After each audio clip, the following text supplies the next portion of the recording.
weather from 3 News. Live from the AM 1310 WDPN studio, it's time for live and local sports talk. It's the Sam Bourquin Show.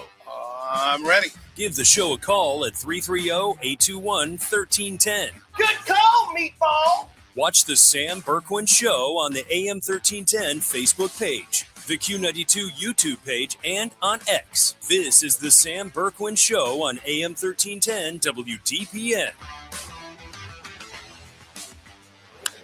In the air, left center. Going back at Chandler Simpson. He's out of room. It's out of here. Daniel Schneemann with a 2-run home run. Oppo, baby. And it's 2-0 Guardians. It's the 0-1.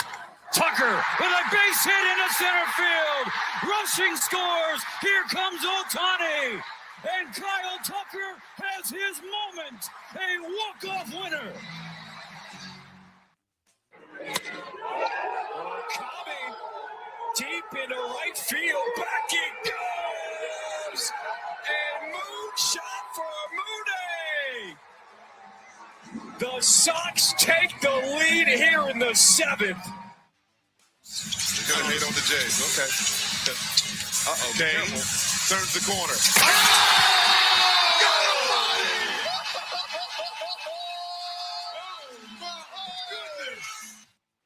Inbound to Bain. They'll dribble out the clock. Orlando takes a commanding 3-1 series lead over the 1-seed Detroit. The point, it's Letang. His shot off a stick pass, Vladar, big bounce! Where is it? They score! A bounce from the hockey gods, and the Penguins take the lead back late in the second. And with that, we welcome you into another edition of the Sam Bourquin Show right here on AM 1310 WDPN. Sam Bourquin here, Ryan Rainsberg on the other side of the glass. Good to be with you on this Tuesday afternoon. We'll be with you until 6 o'clock this evening. We got lots to get to today. Travis Bazzana has been called up to the Guardians. He will start tonight for Cleveland. Yes, Travis Bazzana in the lineup. Going to bat 7th tonight. Play second base as the Guardians take on the Tampa Bay Rays. First pitch at 6:10 at Progressive Field. Called him up. Ready to go. I guess he got the word last night. In the lineup today. He met with the media it was about an hour ago, maybe, like 1:50. Trying to track down some of the full audio for you so we can hear it together. A lot of pictures and little promo videos have been posted, but I haven't seen the video or the audio of the press conference yet. We're looking for that. But it's just going to be exciting tonight. This will be fun. You know what else they did? The Guardians tonight, at least for tonight, Stephen Kwan back where he should be, left field. Matter of fact, let me just go give you the lineup for tonight. Okay, this is the Guardians lineup tonight against the Rays. Stephen Kwan leads off and plays left. Chase DeLauder, the DH, will bat second. Hosey will bat third and play third. Manzardo batting fourth and playing first base. Daniel Schneemann, who homered last night, he will bat fifth. He will be in center field. Angel Martinez will bat sixth and play right. Travis Bazzana will bat seventh and play second base. Bo Naylor, in his 120 average, will bat eighth behind the plate.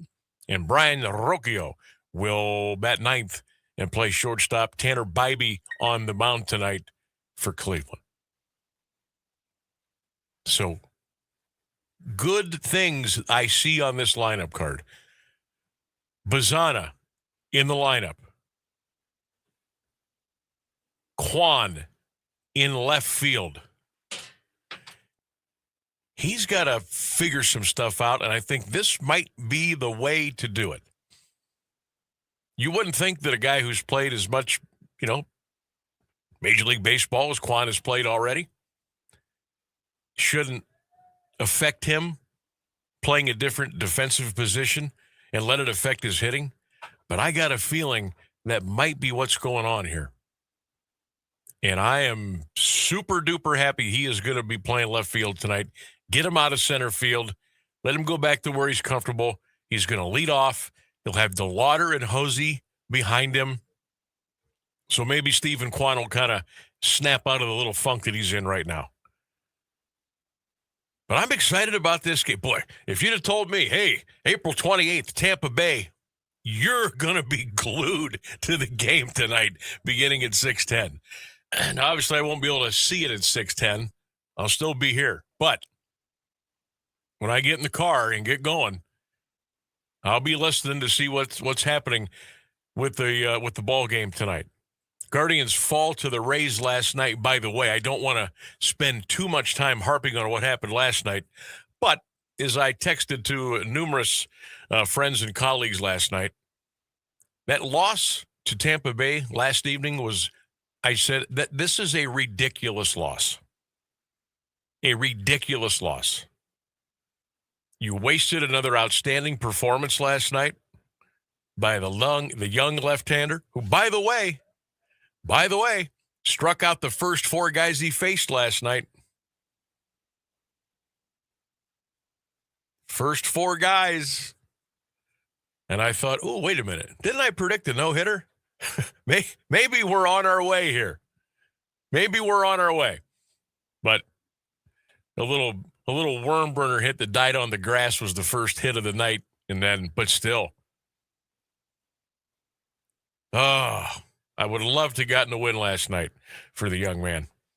But bullpen kind of coughed that up at the end. So last night was kind of a bummer.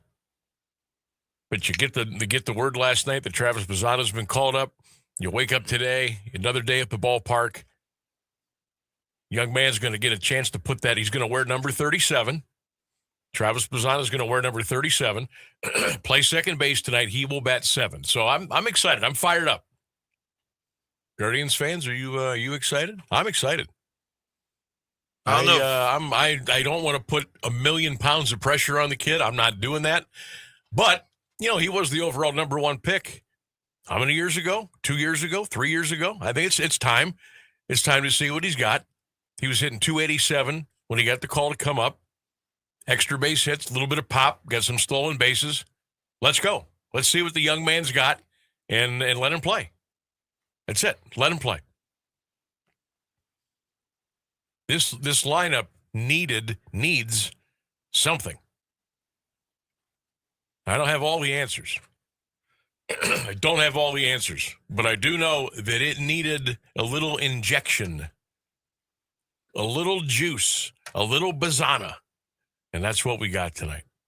Because Parker Messick deserved to win that game last night, and Hunter Gas Can Gaddis came in and blew it up. So let's go back tonight. I wonder what the walk-up crowd's going to be tonight. You think you'll get a couple extra 1,000 people to go see Bazzana? Now, it's not going to be a great night as far as weather, so that will probably crush a little bit of the would-be walk-up crowd. But there will be a little bit of a buzz in the air tonight. For a game in late April against Tampa on a Tuesday night in downtown Cleveland, there will be a little bit of a buzz tonight in the ballpark.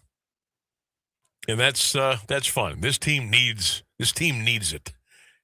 They need a little something. 55 degrees and overcast. First pitch tonight, 6:10. Thank goodness the wind's not going to be bad, 7 to 8 miles an hour. So let's see how many people come on down to the ball yard tonight and see what the Guardians are going to do as Travis Bazzana gets called up. As soon as we find that audio, that press conference from Bazzana today, we will make sure to play some of that for you on the air. We're also going to be checking in with Mike Vorhies from MLB Guards Cast. Mike will be joining us at 3:35 to talk Guardians, to talk about the Bazzana call-up. Oh, by the way, I forgot to tell you, Juan Brito got sent down. So Bazzana comes up, Juan Brito got sent back down to the minors. So we had, somebody comes up, somebody's got to go down. So that's what happened there. But we'll talk to Mike Vorhies coming up here at 3:35. I bet he's fired up. I bet you he's excited. So 6:10 tonight. Tomorrow, it's a 1:10 first pitch. Rasmussen and Williams, the pitchers tomorrow. Now, tomorrow doesn't look good as far as getting the game in because of the weather. And this is Tampa's only visit to Cleveland this year, so they're going to do one of two things tomorrow. They may call that thing really, really early and then immediately search for another date. If Tampa's around, maybe they're around Detroit, or maybe they play at Cincinnati this year or something where they could just kind of slip back into Cleveland and get a game in. Or they wait forever and ever and ever and just try to play that game tomorrow at some point. It's weird. All these getaway games are on Wednesday this year. Like, those used to be on Thursday. But then I look at the MLB schedule for tomorrow. Braves, Tigers, 12:15. Astros, Orioles, 12:35. Pittsburgh, St. Louis, 12:35. Rockies, Mets, 12:40.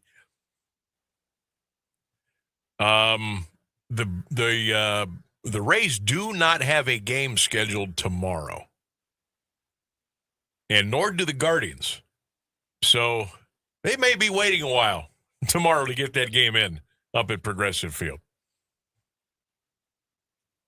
Again, when a team only comes into town once, you gotta get those games in. Got to get them in. All right, NBA playoffs, NHL playoffs are heating up. Some more just drama last night in the NHL. The Penguins got a nice win. I think they're going to come back and beat the Flyers when they were trailing 3-0. Well, I don't know. But that's turned into a pretty good series.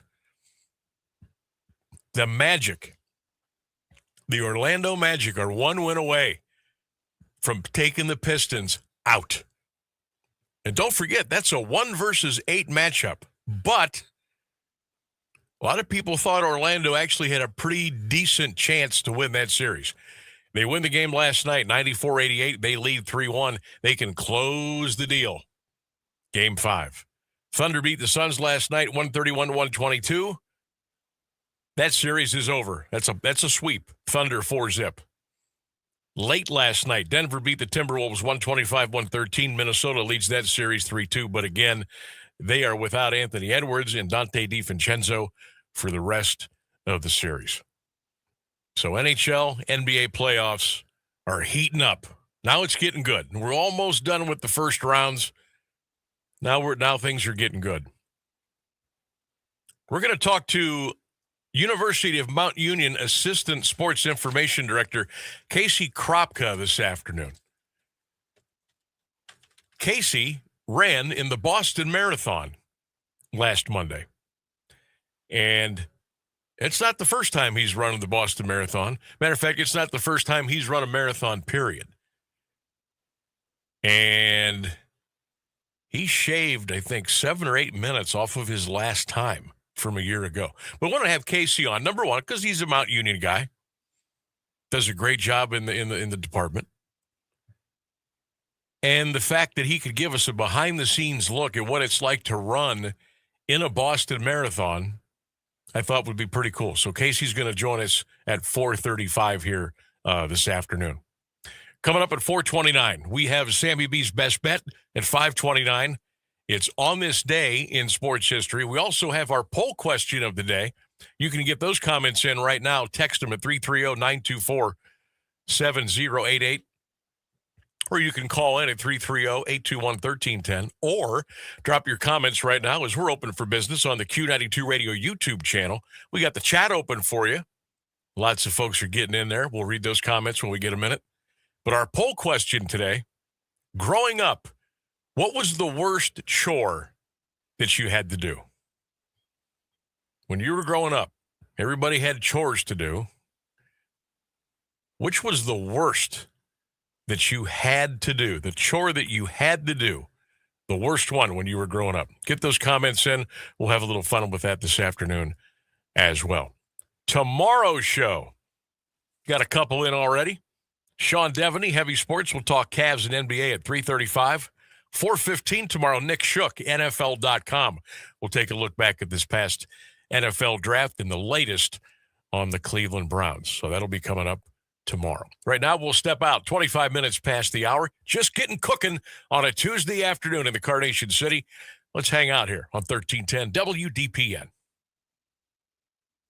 AWP Safety, North America's leading traffic safety company, wishes the best of luck to Stark County student athletes this fall, and they need you. Join AWP as a protector for steady work and an important job keeping people safe. They offer paid training, certification, referral bonuses, and advancement opportunities. To apply, visit jobs.awpsafety.com. That's jobs.awpsafety.com. This place has a pulse. You hear it in the canopy, feel it in the ground. Life, fully illuminated, engulfs you. From the birds singing in the treetops above to the tiniest insects in the soil below, you take a deep, cleansing breath, filling your lungs with the essence of the forest. Now, imagine it's all gone. Healthy, life-giving forests reduced to nothing. No singing birds, no lush canopy, and water and food in short supply around the world. Time is running out to protect our forests, and without our love, they can and will disappear. It's our choice. Love it or lose it. Help protect our forests. Visit World Wildlife Fund at wwf.org/love. Music and intelligence for your life. No matter what anybody tells you, words and ideas can change the world. I'm John Tesh, and we couldn't be happier about bringing you intelligence for your life every day. We have a room full of researchers gathering the information and ideas you need to make your life simpler and better, and to make you the smartest person in the room. Join me for Music and Intelligence for Your Life, 10 to 3, Monday through Saturday, only on AM 1310 WDPN. You heard it on the John Tesh Radio Show. I'm Ohio Sheriff Christopher J. Hilton. Criminal networks are stealing billions of dollars through social media, phone calls, and text, posing as people you trust. They pressure and demand money or personal information. Don't fall for it. If something feels wrong, slow down and verify. Hang up. Don't click and never send money. If targeted, contact law enforcement. Protect yourself and protect your family. Learn more at sheriffs.org/stopscams. A public service message from the National Sheriff's Association.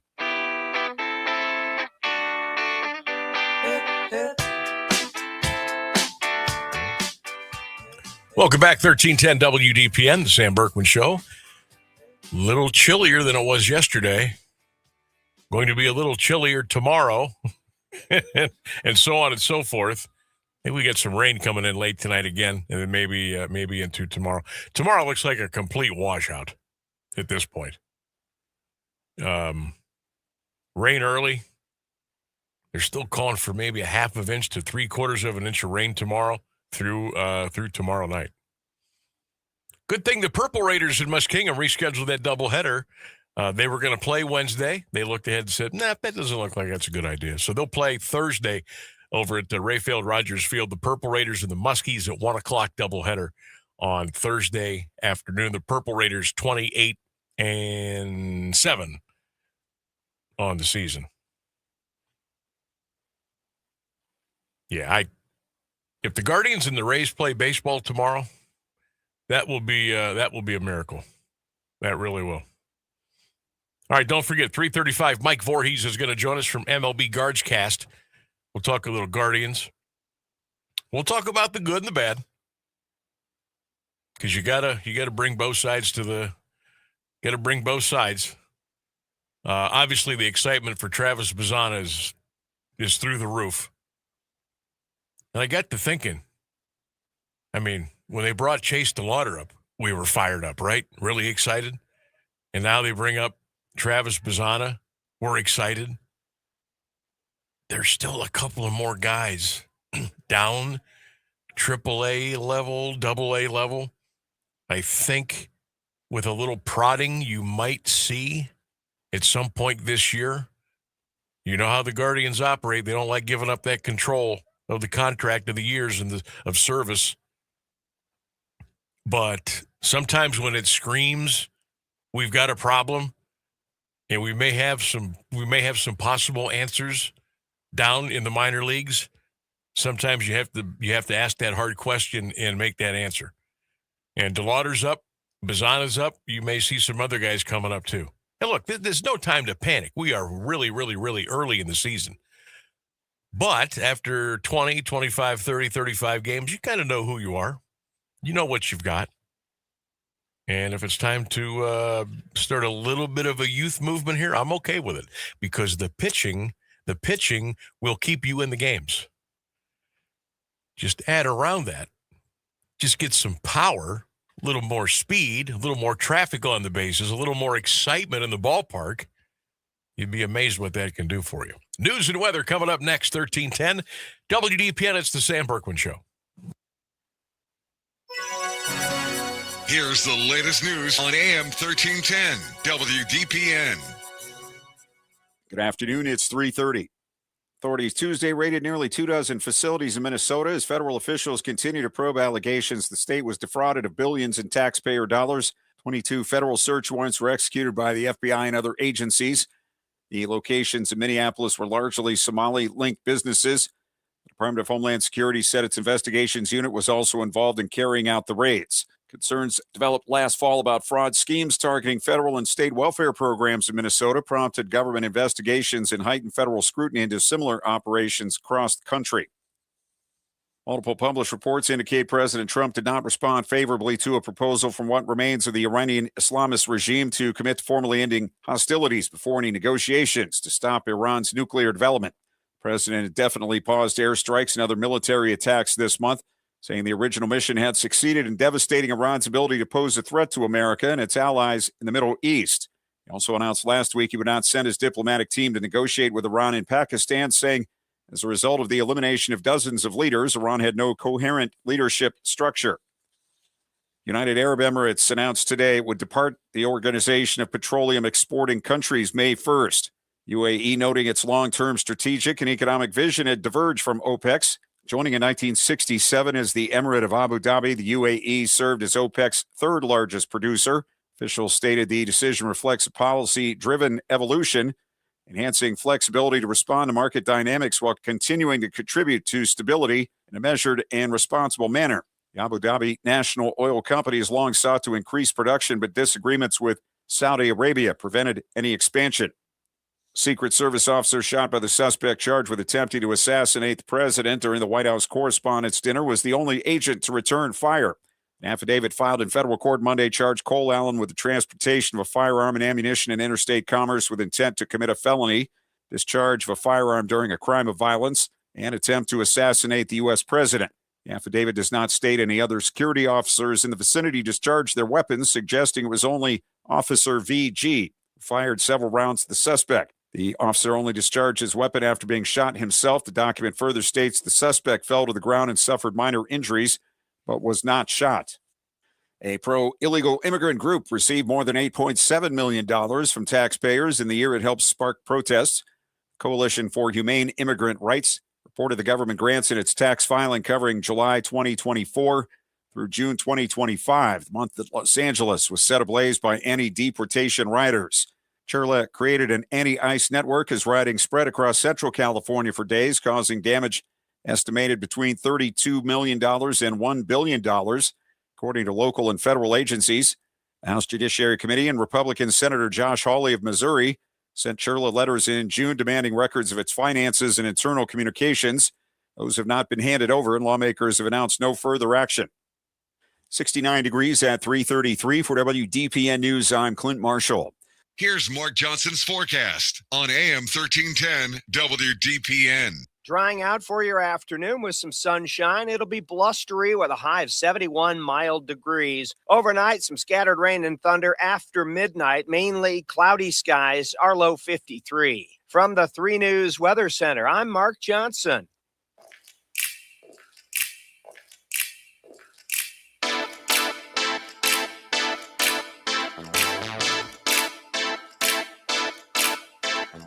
Rocking the night, walking on air, 1310 WDPN. Welcome back to the Sam Bourquin Show. Phone lines are open, 330-821-1310. Text line heating up at 330-924-7088. And, of course, the Q92 Radio YouTube channel is up and rolling. You can leave your comments there, and we'll pick those up, and we'll tell you what's going on. Before we get to Mike Vorhies, who is standing by from MLB Guards Cast, what do we got on in the chat room? I see we got a little love for Casey Kropka over there from some Mount Union folks. There was definitely some Casey love. Purple Suit said Casey is a dog. All right. We had our buddy Jake, it looks like, stop in to say hi at the beginning. All right, hey, Jake, if you're still there. He might be. I've been texting him. He's trying to get something done. Let's see. Mike Vorhies chimed in to say, let's go Guards. And Purple Suit said the Ohio baseball teams are the exact same. Can't hit but super arms. Tito versus Vogt. Who do you pick? Tito versus Vogt. That's a good question. A couple of real good managers right there. You got to take Tito there, right? Got to take Tito. No disrespect against Vogt. Tito's been doing it a long time. Long time. All right, we're excited. We got Travis Bazzana in the lineup. He was just out taking ground balls at Progressive Field a couple of minutes ago at second base. Got his locker all stacked and ready to go, ready to put on that number 37 tonight. He'll bat seventh in the lineup and play second base. We need some juice. We need something. Maybe this will be it. Maybe this combined with DeLauder getting out of his slump a little bit, Kwani going back to left field, Parker Messick still throwing the ball with authority. Maybe we'll get a little energy going here. What do you say? Let's bring on Mike Vorhies from MLB Guards Cast to talk a little baseball here this afternoon on the Sam Bourquin Show, 1310 WDPN. Mike, what do you say, buddy? Are you excited about Bazzana tonight? I sure am. Today's a national holiday for Guardians fans. We're going to name it Travis Bazzana Day. The news that came last night couldn't have come any sooner. That this is the jolt I think the team needs. We knew something had to happen, Mike. We didn't know when. We kind of thought we knew who, but I look at this move and as glad and as happy and stoked as I am that he's up and going to play now. You think the Guardians panicked a little bit? Were they hearing the outside noise that they'd better make a move, or people were going to be a little bit turned off by the performances so far? I think they made the move because Bazzana's hitting well in AAA and he stayed healthy. I mean, obviously they tried Juan Brito and he started hot and then completely went stone cold. So, I mean, you're gonna ride the hot hand. I mean, thankfully we have guys like Daniel Schneemann and Chase DeLauder and guys, Rocchio. I mean, guys that have stayed consistent. But second base has kind of been that hole since Rocchio moved over to short. So, yeah, it makes perfect sense that Bazzana's the guy that slides right in, and I'm looking forward to tonight. I sure am, too. He's going to bat seventh, play second base. He'll be right behind Martinez and in front of Naylor, by God. Well, Naylor's hitting 120, by the way. That might be the next move. We'll see. So, let's look at this lineup just for tonight. And you know how Vogt constantly, the lineup is in flux with him. But tonight, Kwan, DeLauder, Hosey, Manzardo, Schneemann, Martinez, Bazzana, Naylor, and then Rocchio. I've been beating the drum for a while. Kwan had to go back to left field. He didn't look comfortable in center. I think it was affecting his hitting. What are your thoughts there? I think we're all over Kwan for the wrong reasons. I mean, it's going to take him a little bit of time to get acclimated in center. And I think he's played pretty well in center. We know that left is his natural position, and the Guardians needed to do some things to kind of create spots for Valera and DeLauder and Martinez and Schneemann. So there's going to be moving parts. So I think that tonight, putting Kwan in left, you allow Schneemann to go to center, and then you have Martinez in right. That's a good lineup. I like it. You got DeLauder as the DH, but I think you're going to see some moving parts. I think there are going to be games where Martinez is in center. You're going to see games where Quan's still in center. I mean, they're going to be moving guys around, and again, they're going to ride the hot hand. So whoever's hitting well, you're set. Quan's going to be one of those guys when he gets going. It's going to be unbelievable. Yeah, he just doesn't look like he's having fun lately. This is a guy, happy-go-lucky, smile on his face. I think left field is his spot. I don't ever want to see him in center again. I don't. I think he is a left fielder. I just think that's where he needs to be. Just put him out there and let him go. We got guys who can play center. We got guys who can work into right. I do, however, would like to get, when we go out there to put with our fielders in left, center, and right, I'd like to kind of have the same guys going out there more times than not so they can be comfortable with each other. The center fielder's got to be that quarterback, so to speak. But we know Vogt, he just kind of doesn't do it that way. I'm wondering, DeLauder DHing tonight, how much in field of play he is going to be getting here down the road. Well, I think it's they got to keep him healthy. So there are going to be a lot of games where he's our DH. There's going to be games where he comes off the bench. They want him to stay healthy. They don't want him out in the field 6 games a week. So you're going to see a few games in the field, a few games on as the DH, and maybe a game or 2 a week where he's sitting the bench. This is how we need to keep him healthy and get him through an entire season. Mike Vorhies is our guest, MLB Guards Cast here on the Sam Bourquin Show, 1310 WDPN. What did you make of Parker Messick's outing last night? Guy struck out the first 4 batters he faced. I started thinking, maybe, but a little bleeder early died on the grass was the first hit of the game, and so the no-hitter thing kind of went out the window.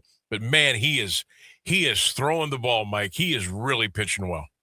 He has been the stud of that starting rotation, Parker Messick, proving that he deserved to make the rotation. And obviously I don't see him coming out of the rotation anytime soon. He's becoming that ace that we thought that he would. And I mean, it's incredible. If you get him going with Big Rig, Gavin Williams, and Bybee, if those 3 are able to get it together, watch out. It's a pretty dynamic trio.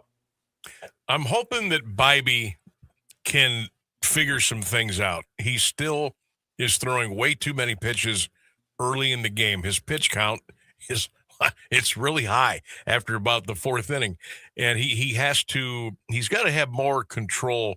He's got to be more efficient. I've said here for a little while, I don't necessarily know or think that he is the true ace of this club. I think at this point, man, I hate to put the heat on Parker Messick, but I think I would almost rather have Messick and Gavin going before Bybee in the rotation. What are you seeing out of Tanner Bybee? What does he need to do to get things turned around for him? I mean, I think you hit on it. His control has been his problem. He hasn't been the efficient guy that we're kind of used to seeing, and I think the weather may have a little bit to do with that. I know his last start, he started to show signs of the old Tanner Bybee, and that's who we want. And so I think if he's able to lock it in, and I think he will. Again, we're only 30 games into the season, and I think once this weather breaks, I mean, it's Ohio. I mean, it was 75, it's going to be 55, then it's going to be 40. So once the weather kind of stays consistent, I think it'll help Tanner Bybee. And I'm not worried. He'll get it. It's just one of those things where it's early in the season. It's still April. And in June, if we're still having this problem, then yeah, that's a definite red flag and something to obviously talk about.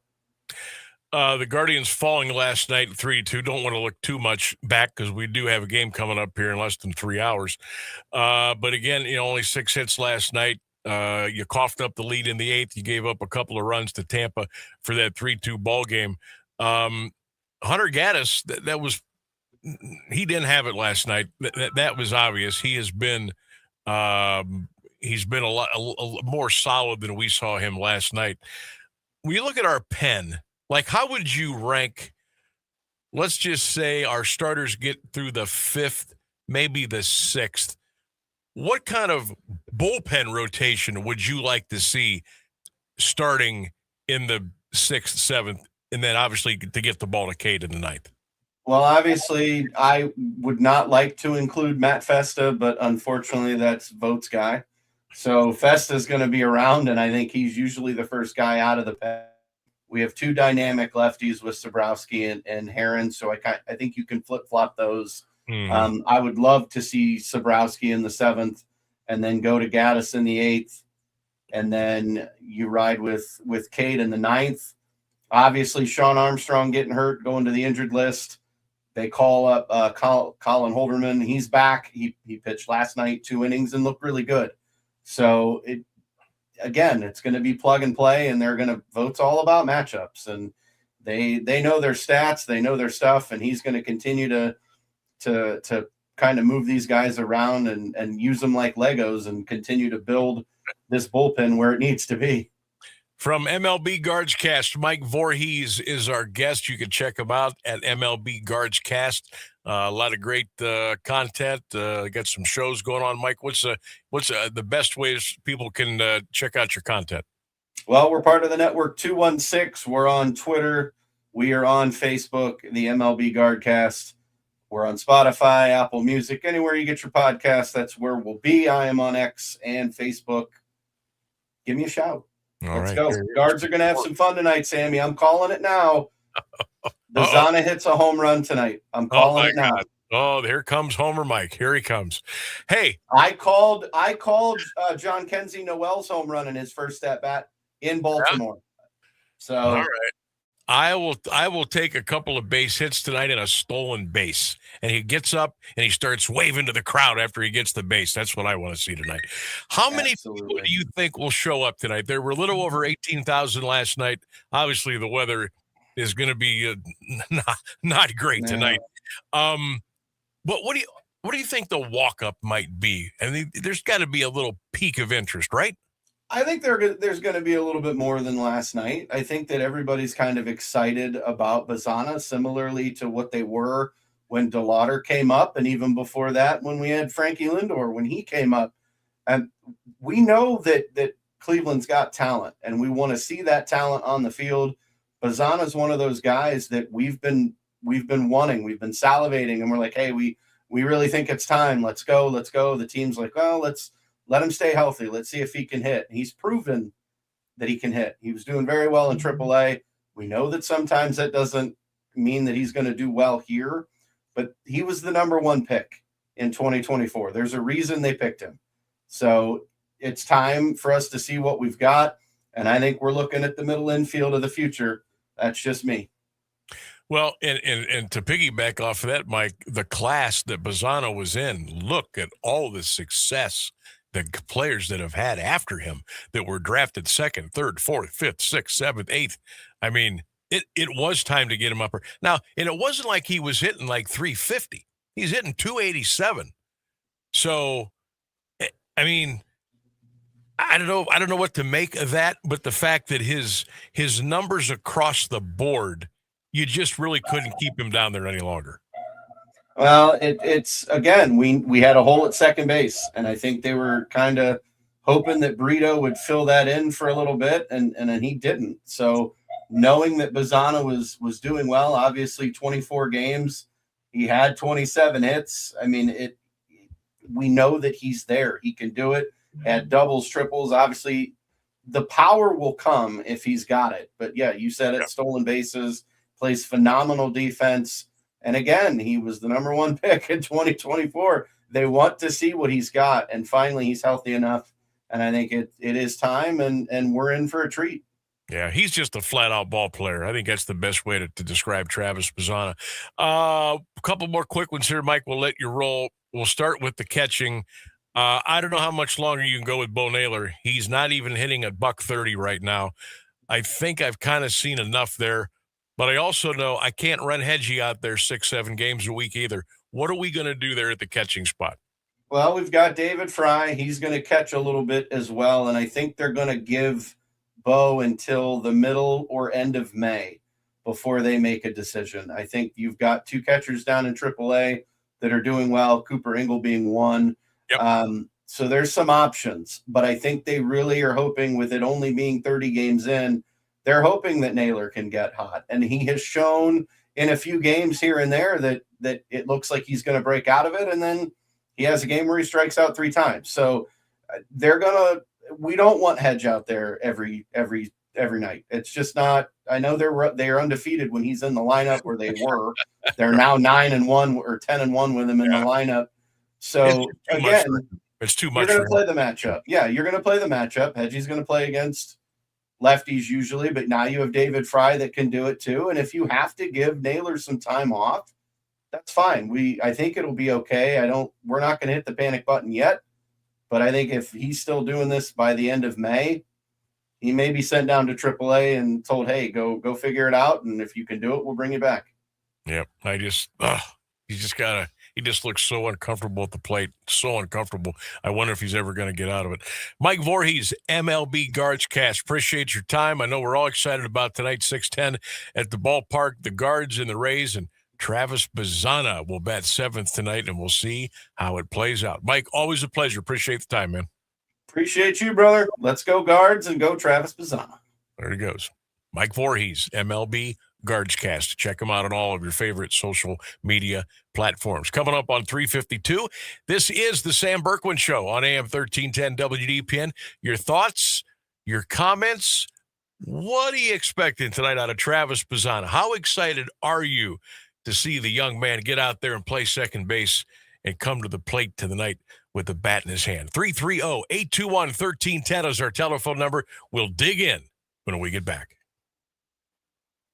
Do you have trouble getting in and out of the bathtub? Are you afraid you'll slip and fall entering or exiting a tub? Safe Step walk-in tubs can transform your bathtub from an area of concern to a calming refuge. Call them today at 1-800-498-2098 and save $1,600. Safe Step walk-in tubs and showers are proudly made in Tennessee and offer an ultra-low step-in, avoiding that difficult climb over a traditional bathtub wall. They also offer a variety of therapeutic benefits that may help soothe your aching muscles and joints, increasing your mobility, boosting your energy, and improving your sleep. Safe Step walk-in tubs are designed to easily fit your existing tub space and are often installed in as little as 1 day. Just dial 1-800-498-2098 today to save $1,600 and receive a free shower package. That's 1-800-498-2098 for a free no-obligation consultation and to save $1,600. Safe Step walk-in tubs. Safety never felt so good.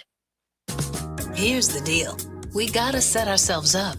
See, retirement is the long game. We gotta make moves and make them early. Set up goals. Don't worry about a setback. Just save up and stack up to reach them. Let's put ourselves in the right position. Pre-game to greater things. Start building your retirement plan at thisispretirement.org. Brought to you by AARP and the Ad Council. Kids across America are going to school hungry. Millions of kids every day. Hungry kids get sick more often and can struggle in school. It can be harder for them to focus and learn. But one simple thing can help change all of this for a hungry child in America. Good healthy food and the energy it brings. With help from caring people across America, No Kid Hungry is providing healthy meals and hope to hungry kids so they can build better futures. We want to ensure that all of our kids have healthy meals every day. Thank you. Thank you for helping feed our kids. To learn more about ending child hunger in America, go to helpnokidhungry.org today.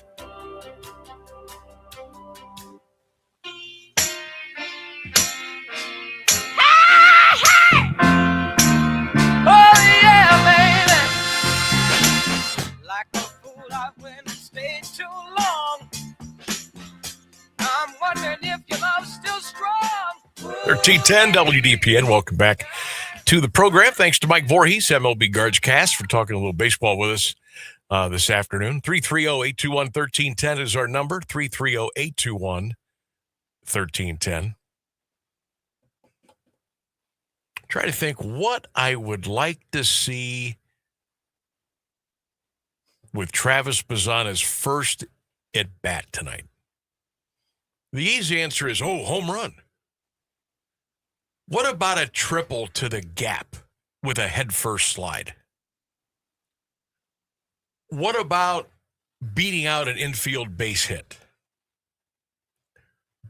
What about a 13-14 pitch at bat, and then he hits one out of the park? Like, I'm trying to think of the dream scenario to start your career at home, at the plate. How would you like to start? Like, what would get the stadium rocking the most? I think a diving headfirst triple was what I would. I think, honestly, this sounds totally ridiculous. I get it, but like, to me, a triple is hard to get. Like, we see singles, doubles, homer. We don't see a lot of triples in MLB. But when a guy is in a position to get a triple, say he puts one down the line or shoots one in the gap, and there might be a bobble or the ball kicks a little bit funny, and you hear the crescendo with a crowd get bigger and stronger and louder with every step the batter makes getting out of the batter's box.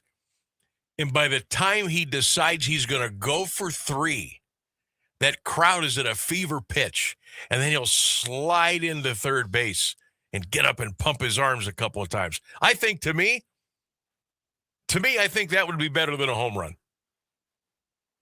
That's just me. I think the excitement level of a triple, because, a home run is a home run. You know it's gone when it's gone.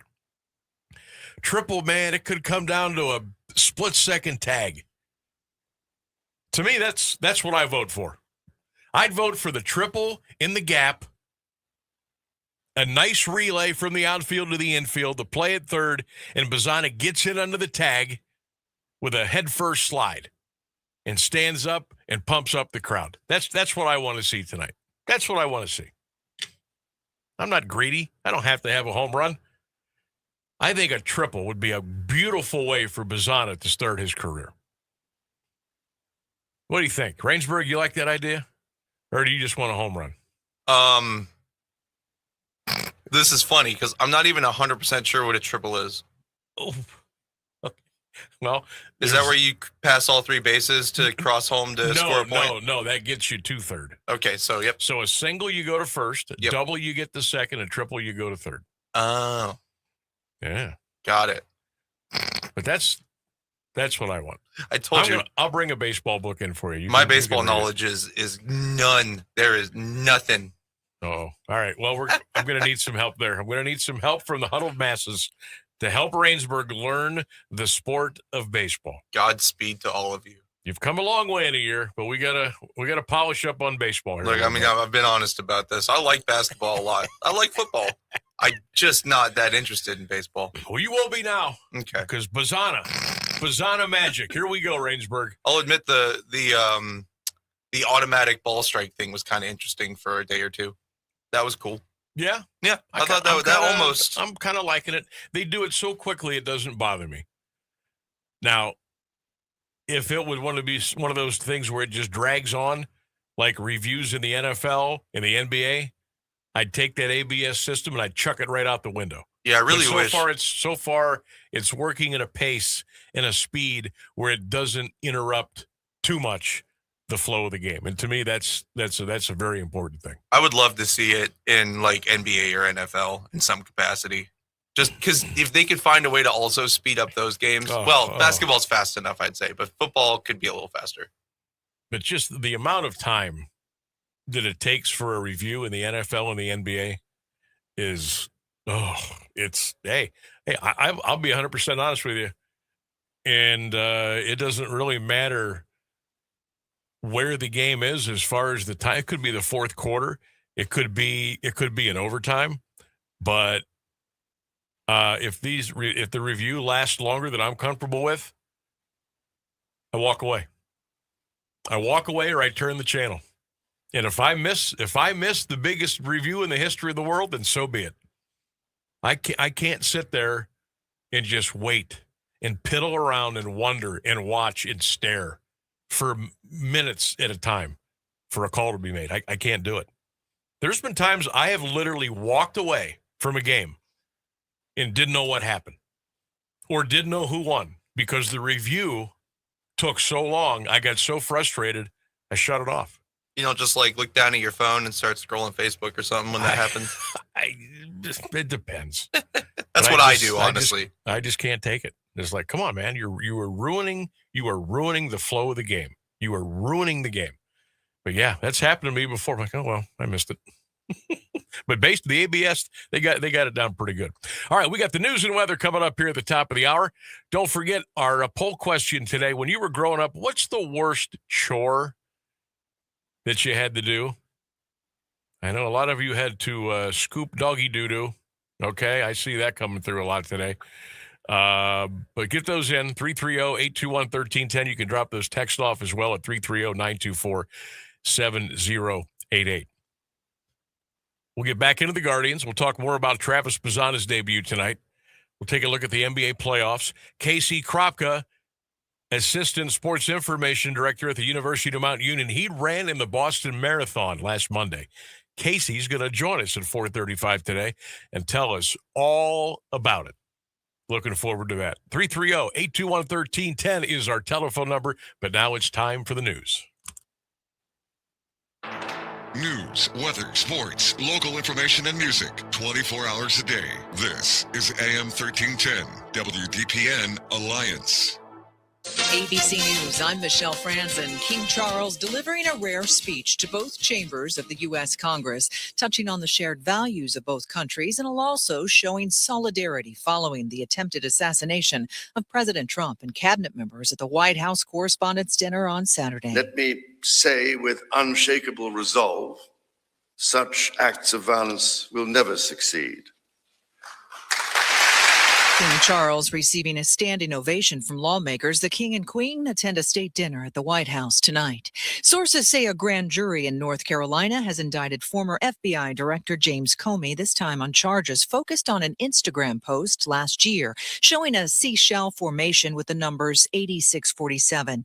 Prosecutors allege the 86 is slang referring to nixing or getting rid of something, alleging it was a threat to the president.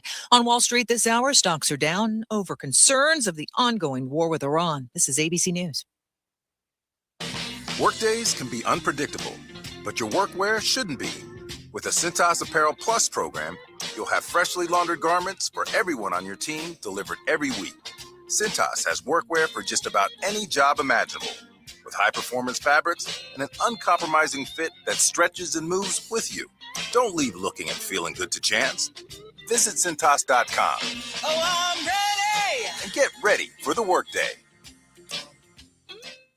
Need parts fast? Need them now? O'Reilly is fast. Just one part that makes O'Reilly Auto Parts stand apart. Right now at your local O'Reilly Auto Parts, you can get one free set of brake pads when you buy 2 qualifying brake rotors. Ask the professional parts people about additional brake pad and rotor upgrade options available at O'Reilly Auto Parts. Restrictions apply. See store for details. O'Reilly Auto Parts. Now, the latest Alliance area news from Clint Marshall on AM 1310 WDPN. Good afternoon. It's 4:02. Trial has been delayed for a Mississippi man accused in a shooting in Alliance. 29-year-old Robert McGee will go to trial June 23rd in Common Pleas Court after his defense attorney requested more time to prepare. Trial had been set to begin Monday. McGee was indicted on charges of attempted murder and felonious assault. Police say the case stems from a December 2024 shooting in the 2200 block of West Main Street, where a 34-year-old man was shot twice while sitting in a vehicle. Trial date now set for late summer in the October 2023 killing of a Smith Township woman. August 17th, scheduled start date for 34-year-old Nicholas Cunningham of Alliance, charged in the death of 44-year-old Gina Wade. Psychiatric evaluation is due June 1st, with a hearing set for 3 days later to review the results. A delayed competency report prompted the rescheduling of the trial, which had been slated to begin last week.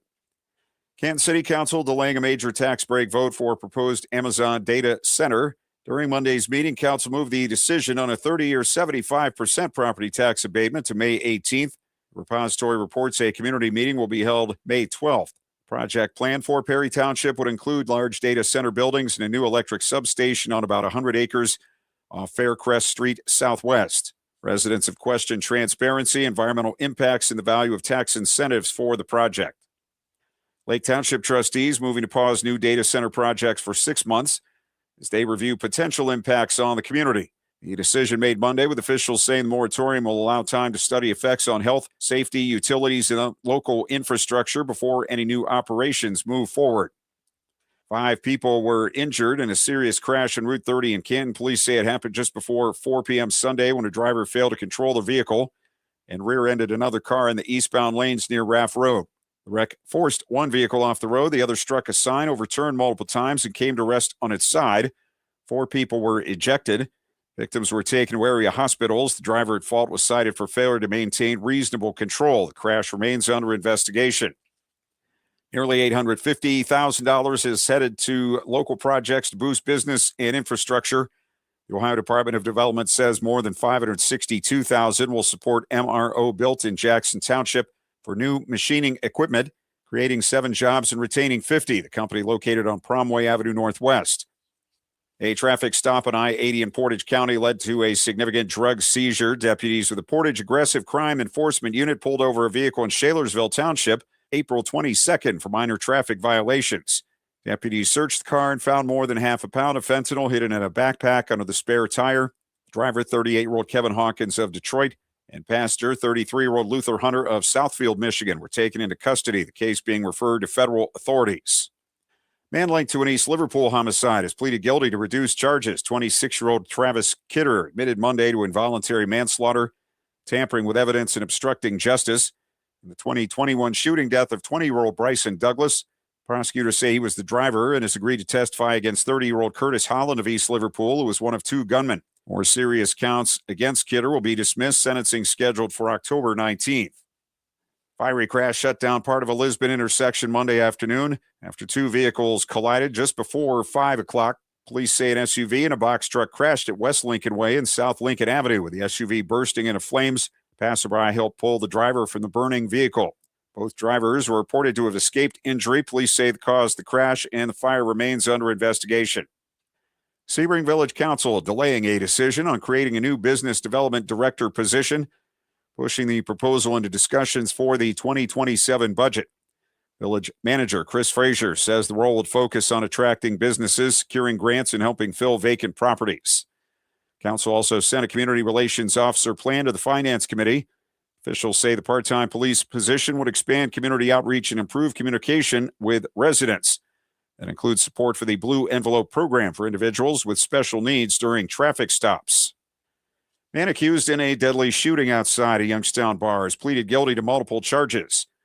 21-year-old Jonthony Altreich of Youngstown entered guilty pleas Monday in Mahoning County Court to involuntary manslaughter, firearm and drug offenses, and failure to comply with police. Prosecutors say he's accused of killing 26-year-old Tyrese Logan outside a South Avenue bar in December 2023. Youngstown man wanted on multiple felony charges, now in custody. 37-year-old Randy Reese, arrested Monday at a home on Southern Boulevard by U.S. Marshals. He's charged with trafficking in persons, rape, corrupting another with drugs, and felonious assault following a secret grand jury indictment last week. He's scheduled for arraignment next week in Mahoning County Common Pleas Court. 70 degrees at 4:07. This is the local edition of WDPN News. I'm Clint Marshall. Meteorologist Mark Johnson has the latest forecast on AM 1310 WDPN. Dry weather for the rest of the day today. It's going to be mild, 71 degrees, but winds could gust to near 30 miles per hour. We will see some sunshine here and there as well. Overnight, clouds moving in, some scattered rain and thunder after midnight. Our low, 53. I am Mark J. Weather from 3 News. Live from the AM 1310 WDPN studio, it's time for live and local sports talk. It's the Sam Bourquin Show. I'm ready. Give the show a call at 330-821-1310. Good call, meatball. Watch the Sam Bourquin Show on the AM 1310 Facebook page, the Q92 YouTube page, and on X. This is the Sam Bourquin Show on AM 1310 WDPN. In the air, left center. Going back at Chandler Simpson. He's out of room. It's out of here. Daniel Schneeman with a 2-run home run. Oppo, baby. And it's 2-0 Guardians. The 0-1. Tucker with a base hit into center field. Rushing scores. Here comes Ohtani. And Kyle Tucker has his moment. A walk-off winner. Coming deep into right field. Back it goes. A moonshot for Mooney. The Sox take the lead here in the 7th. Got a hit on the Jays. Okay. Uh-oh. Kane turns the corner.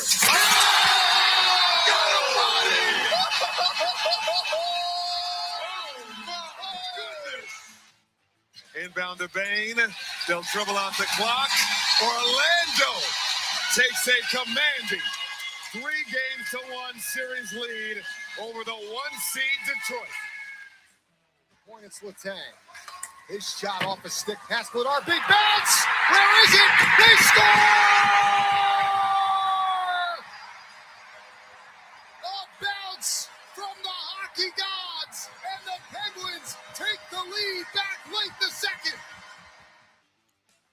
AM 1310 WDPN. Welcome back to the Sam Bourquin Show, everybody. Phone lines are open at 330-821-1310. That's 330-821-1310. Text line is open at 330-924-7088. And don't forget, the Q92 radio YouTube channel is up. It's rolling. You can watch and listen live to our show Monday through Friday, 3 until 6. You can also get involved in the chat.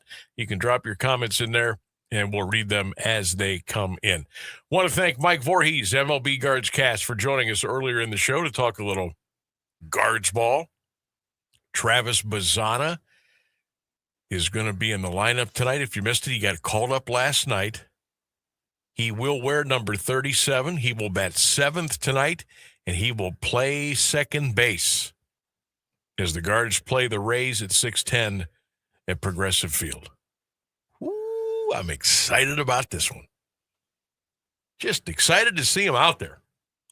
You know, when you draft a guy number 1 overall, and all you have to watch is minor league highlights. And today's the day. Kid's got to be nervous, right? He's got the range of emotions for him. Just like anybody getting their first start. I got the call. You know, I'm going to the big leagues. You get that locker. Everything's all laid out for you. It's got 37 Bazzana on the nameplate. And it's got your jersey, your pants, your hat, your T-shirts, all your swag. You're ready to go. Now you put that uniform on and you go out there and you play. You soak it all in, and you hope that you can just play baseball. When you dream of playing in the big leagues or the NFL or the NBA or the NHL or whatever it is, and after all the hard work, maybe some injuries along the way, maybe some adversity along the way. You play Little League ball, Pony League ball, Travel League ball, American Legion ball, and you get into high school, and you go to college. And Travis went to Oregon State, really, really, really solid baseball program. He had a couple World Series, College World Series championships under their belt. And then it begins. You get drafted. You work things out financially with the team that picked you. They tell you where you're going to start, you know, whether it's rookie league, high A ball, double A, whatever. And you go to work. And you practice and you play. You watch film. You hit the training table. You hit the weight room. You hit the video room. And it's all coming full circle now. This is a huge moment for him. And I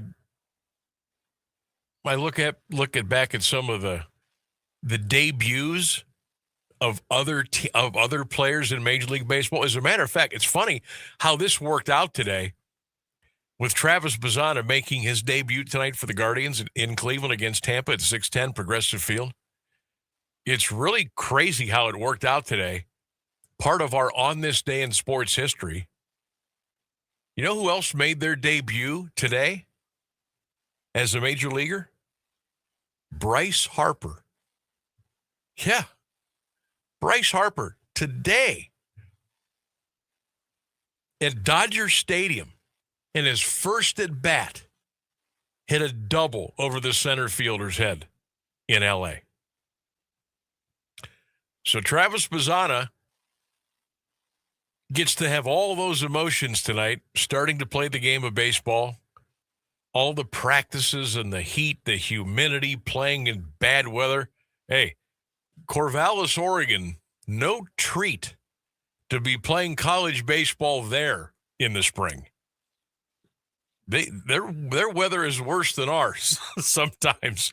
So Travis has played in it all. And of course he played in the WBC, right, with Australia. Had that unbelievable home run to right field and celebrated that as he came around the bases. Playing in the minor leagues with the Cleveland Guardians organization. And now he's in Cleveland, ready to go. Tonight's the night. Tonight's the night. And we're all excited. We were excited for Chase DeLauder. We were excited when Francisco Lindor came up. We were excited when Albert Bell and Manny Ramirez. We were excited. This kid was the number one pick in the draft in 2024. Now it's his time to shine. And I don't know what's going to happen tonight. He could strike out 4 times. So what? He could hit 2 home runs tonight. He who knows what he'll do? He could make. Look, we're talking about all this stuff he could do at the plate tonight. What if he makes some crazy acrobatic all-star history-making play at second base? That's the excitement, because he's going to be in the field. He's going to be at the plate.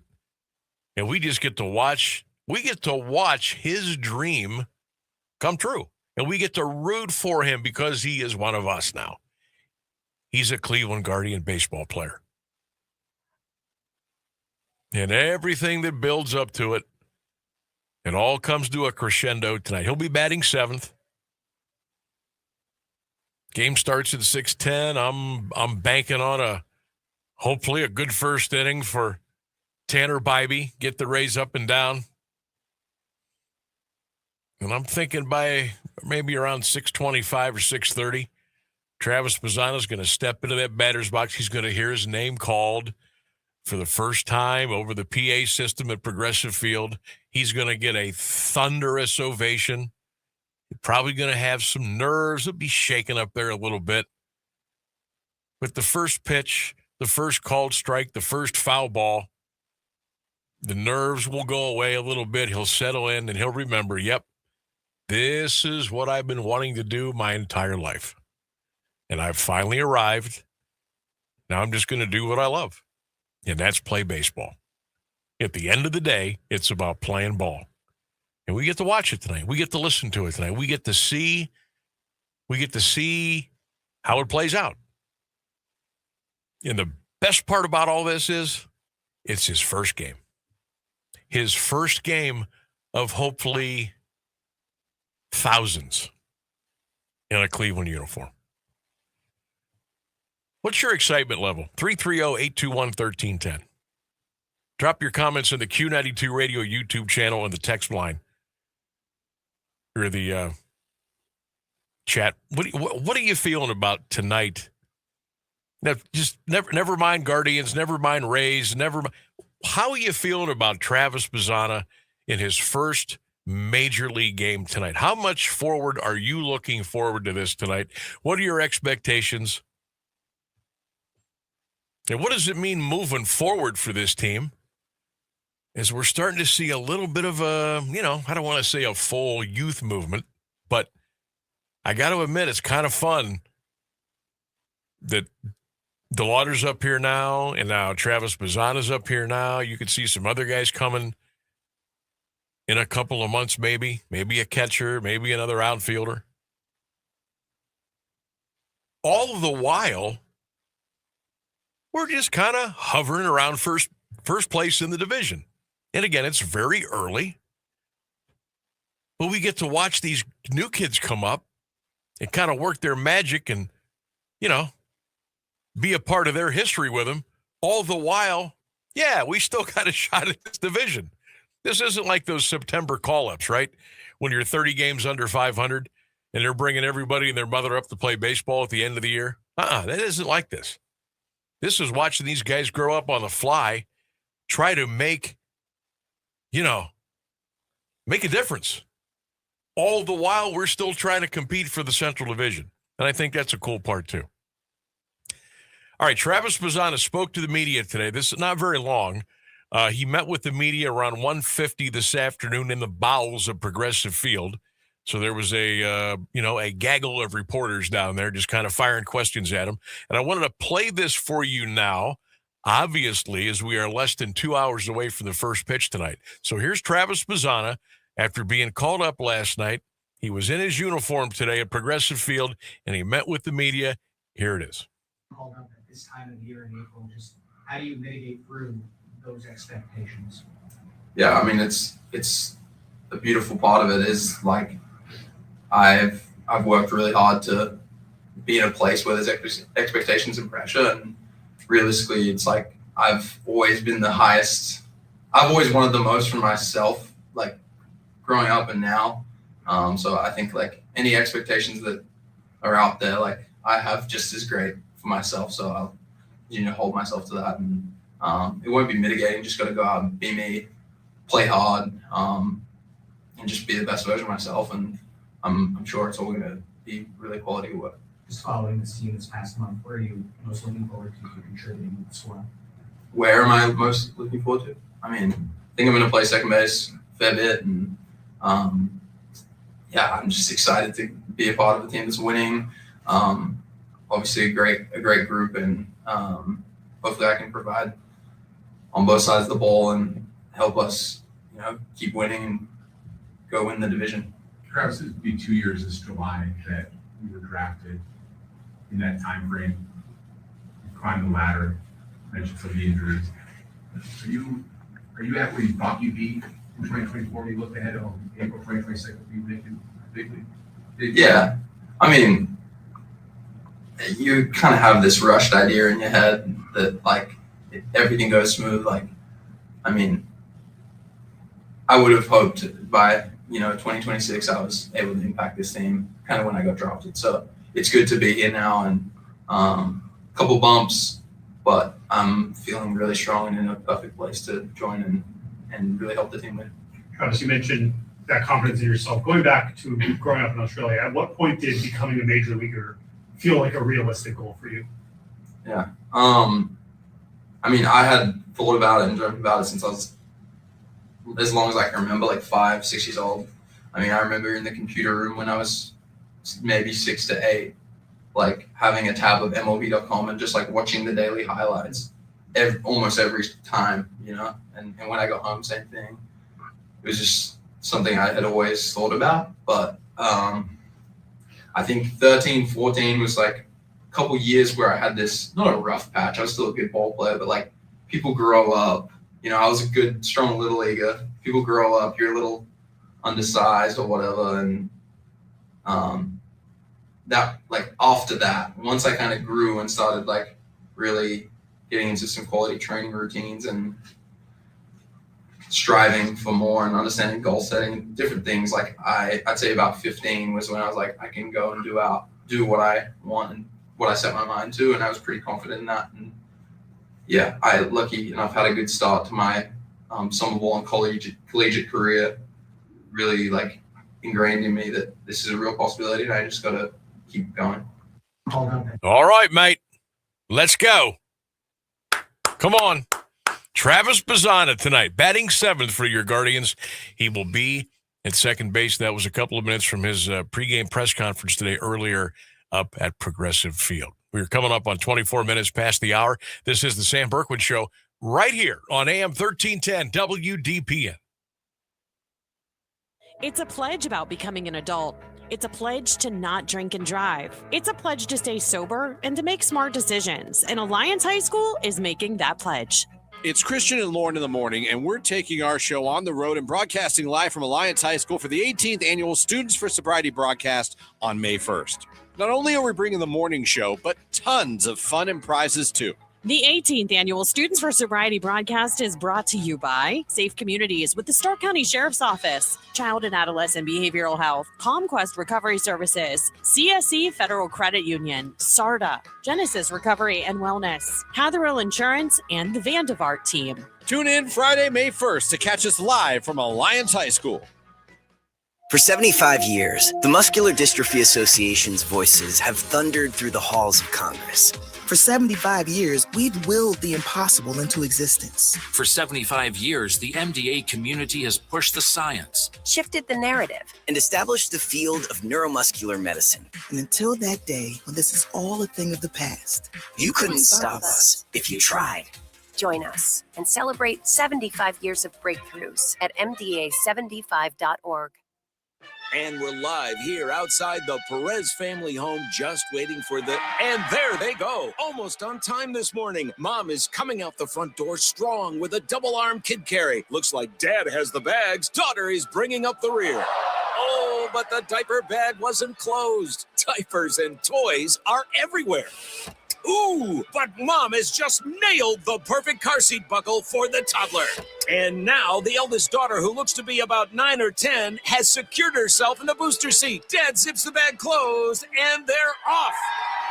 But looks like Mom doesn't realize her coffee cup is still on the roof of the car. And there it goes. Oh, that's a shame. That mug was a fam favorite. Don't sweat the small stuff. Just nail the big stuff. Like making sure your kids are buckled correctly in the right seat for their age and size. Learn more at nhtsa.gov/the right seat. Visit nhtsa.gov/the right seat. Brought to you by NHTSA and the Ad Council.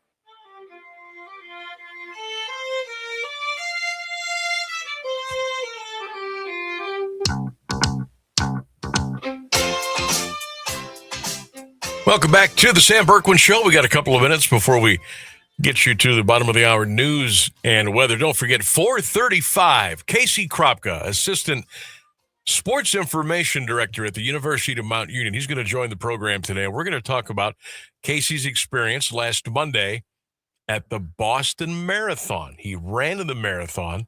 It's not the first time he's done it. Matter of fact, Casey's running quite a few marathons, and I thought it would be cool to have him on. Rep the university a little bit today, give us a little behind the scenes of what it's like to get ready for a marathon, to run in one, especially one as majestic as the one in Boston. So we're looking forward to checking in with Casey Kropka coming up here at around 4:35 today. Sam, of all the nights, tonight is my 6-year-old granddaughter's first softball game. So I'll be listening or watching the Guards on my phone while sitting in a ball field in Brewster, Ohio at 6 p.m.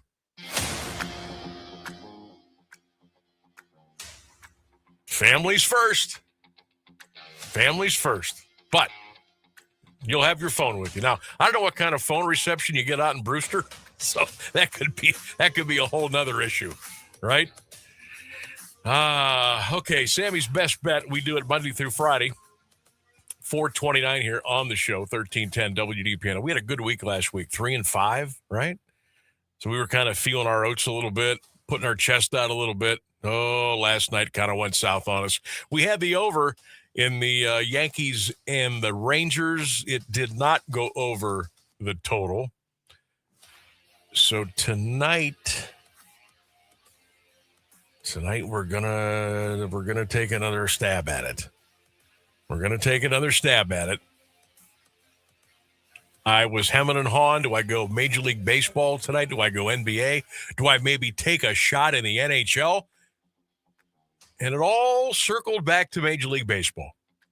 Kansas City Royals and the Oakland, Las Vegas, Sacramento A's are going to play tonight. The total was very high. The boys in Vegas set it at 9.5, and that's for a reason. When you see baseball totals at 9.5, 10, those are up there for a reason. And they believe that there will be a lot of runs scored tonight in this game. Now, the A's are a little different offensive squad away from when they play their home games in that minor league park out in Sacramento. KC is a pretty big ballpark, right? Alleys are big, lots of doubles, more of a chance for triples. And both these teams have a little bit of speed. And the forecast looks pretty good for baseball tonight in Kansas City. I don't really love either one of these pitchers. Chris Bubik for Kansas City and our buddy Aaron Savali. I don't trust him, all right? So we're going over tonight in Kansas City. 70 degrees, sunny.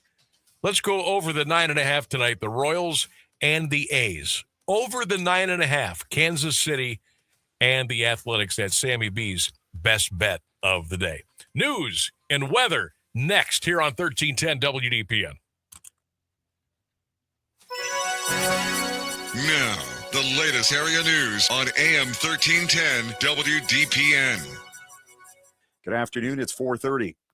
Department of Justice has charged Cole Allen with the attempted assassination of the president. During a brief court appearance Monday, Allen also charged with transporting a firearm across state lines with intent to commit a felony and discharging a firearm during a crime of violence. He faces a possible life in prison and has not yet entered a plea. Allen's detention hearing scheduled for Thursday. A preliminary hearing will be held May 11th.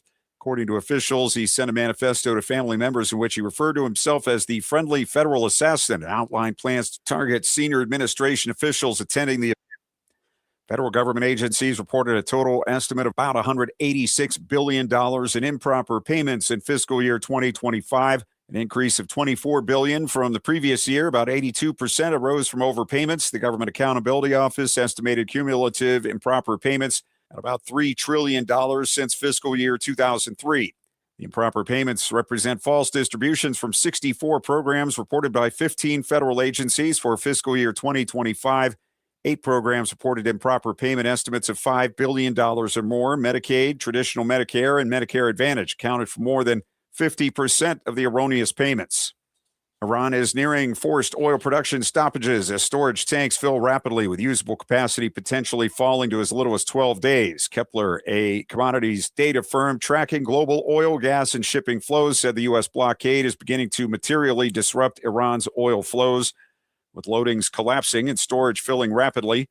Since the U.S. and Israel began strikes on Iran and Iran's response, traffic through the Strait of Hormuz has slowed sharply. The leader of Kepler's crude oil analysis team said Iran's usable oil storage is estimated at roughly 14 days of capacity, but assuming not all tanks can be used, he said usable storage drops to just around 12 days. He disputed Iranian claims that 34 vessels have escaped the zone since the blockade was imposed. U.S. Supreme Court has cleared Texas to use its mid-decade congressional map. Texas, the first state to redraw its congressional map, prompting a gerrymandering arms race as both parties redraw maps in states they control. 4 Republican-led states, including Texas, have redrawn maps through legislation, while 2 Democratic-led states have done so through voter-approved ballot measures. One in Virginia is on hold due to a court injunction. Most are being challenged in court. Texas map appears to be the first to receive final Supreme Court approval for use in the midterm elections. Justice Department announced criminal charges Tuesday against Dr. Anthony Fauci's former top aide at the National Institutes of Health. Dr. David Morens was Fauci's senior advisor at the National Institute of Allergy and Infectious Diseases. He had oversight of the agency's grants, including one that paid for research at the Wuhan lab in China, suspected of being the source of the virus. In a new indictment, the government charged Morens conspired to argue the lab wasn't at fault and used his private email to hide the conspiracy from the public. 71 degrees at 4:33 for WDPN News. I'm Clint Marshall. Now, the Alliance Area Weather Forecast from Mark Johnson on AM 1310 WDPN. All right, warm day today. 71 degrees for the high. A big onto those garbage can lids. Sunshine coming out as well today. Overnight, clouds moving in, some scattered rain and rumbles of thunder after midnight. Our low 53. I am Mark J. Weather from 3 News.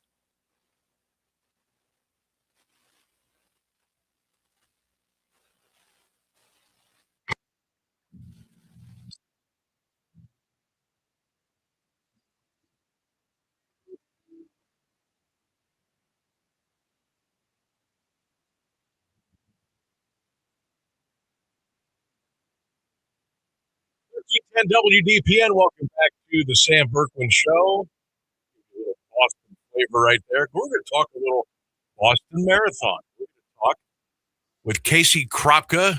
He is an assistant sports information director at the University of Mount Union, does a great job helping out with all the programs and the rosters and the stats and social media. And he's been doing it at a real high level, does a great job. We had a chance to work with Casey during football season and basketball, and does a terrific job. And I said, you know what, this is a pretty cool story.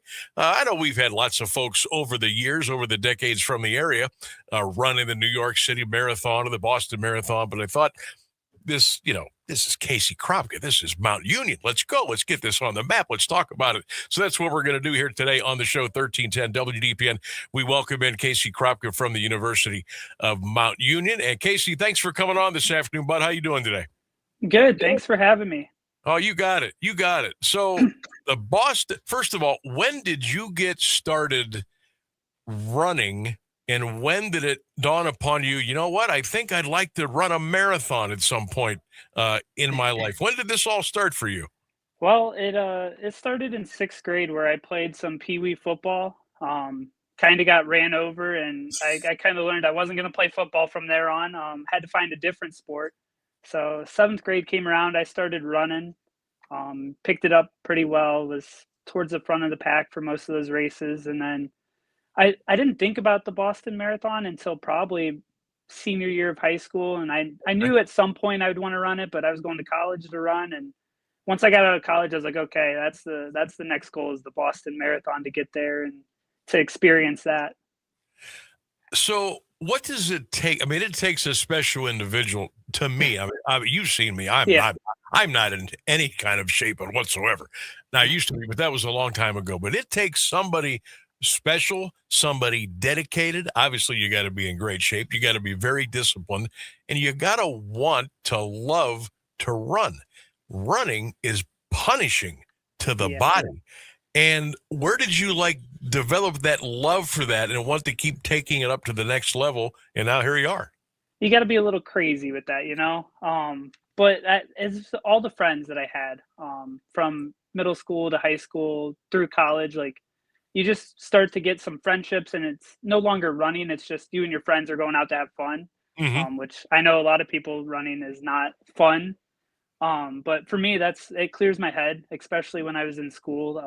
My grades, my mom would always say my grades were the best when I was running, compared to playing basketball or golf or any of that. So now it's just I'm a little crazy, but I enjoy it. I have a lot of friendships that I have grown over just running and everything. And being here at the university, I'm still lucky enough I can train with a couple of the guys usually, or a couple of the girls. So it's a pretty cool experience I get still outside of college.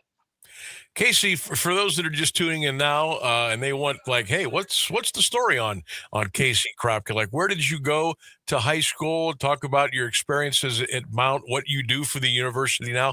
Kind of take us through that path, if you would. Yeah, so I live an hour and a half directly west of Alliance, actually, in a little town called New London. Graduated with 78 kids. But the big thing our school was known for in that area was running. We had a state title in 91. I was on 2 teams that we made the state championship. We got 7th as a team. And then my senior year, I got 24th as an individual. So that was always a big thing for us in that town. We kind of took a lot of pride with it, which I think has kind of made me the way I am now with running. And then I came to Mount.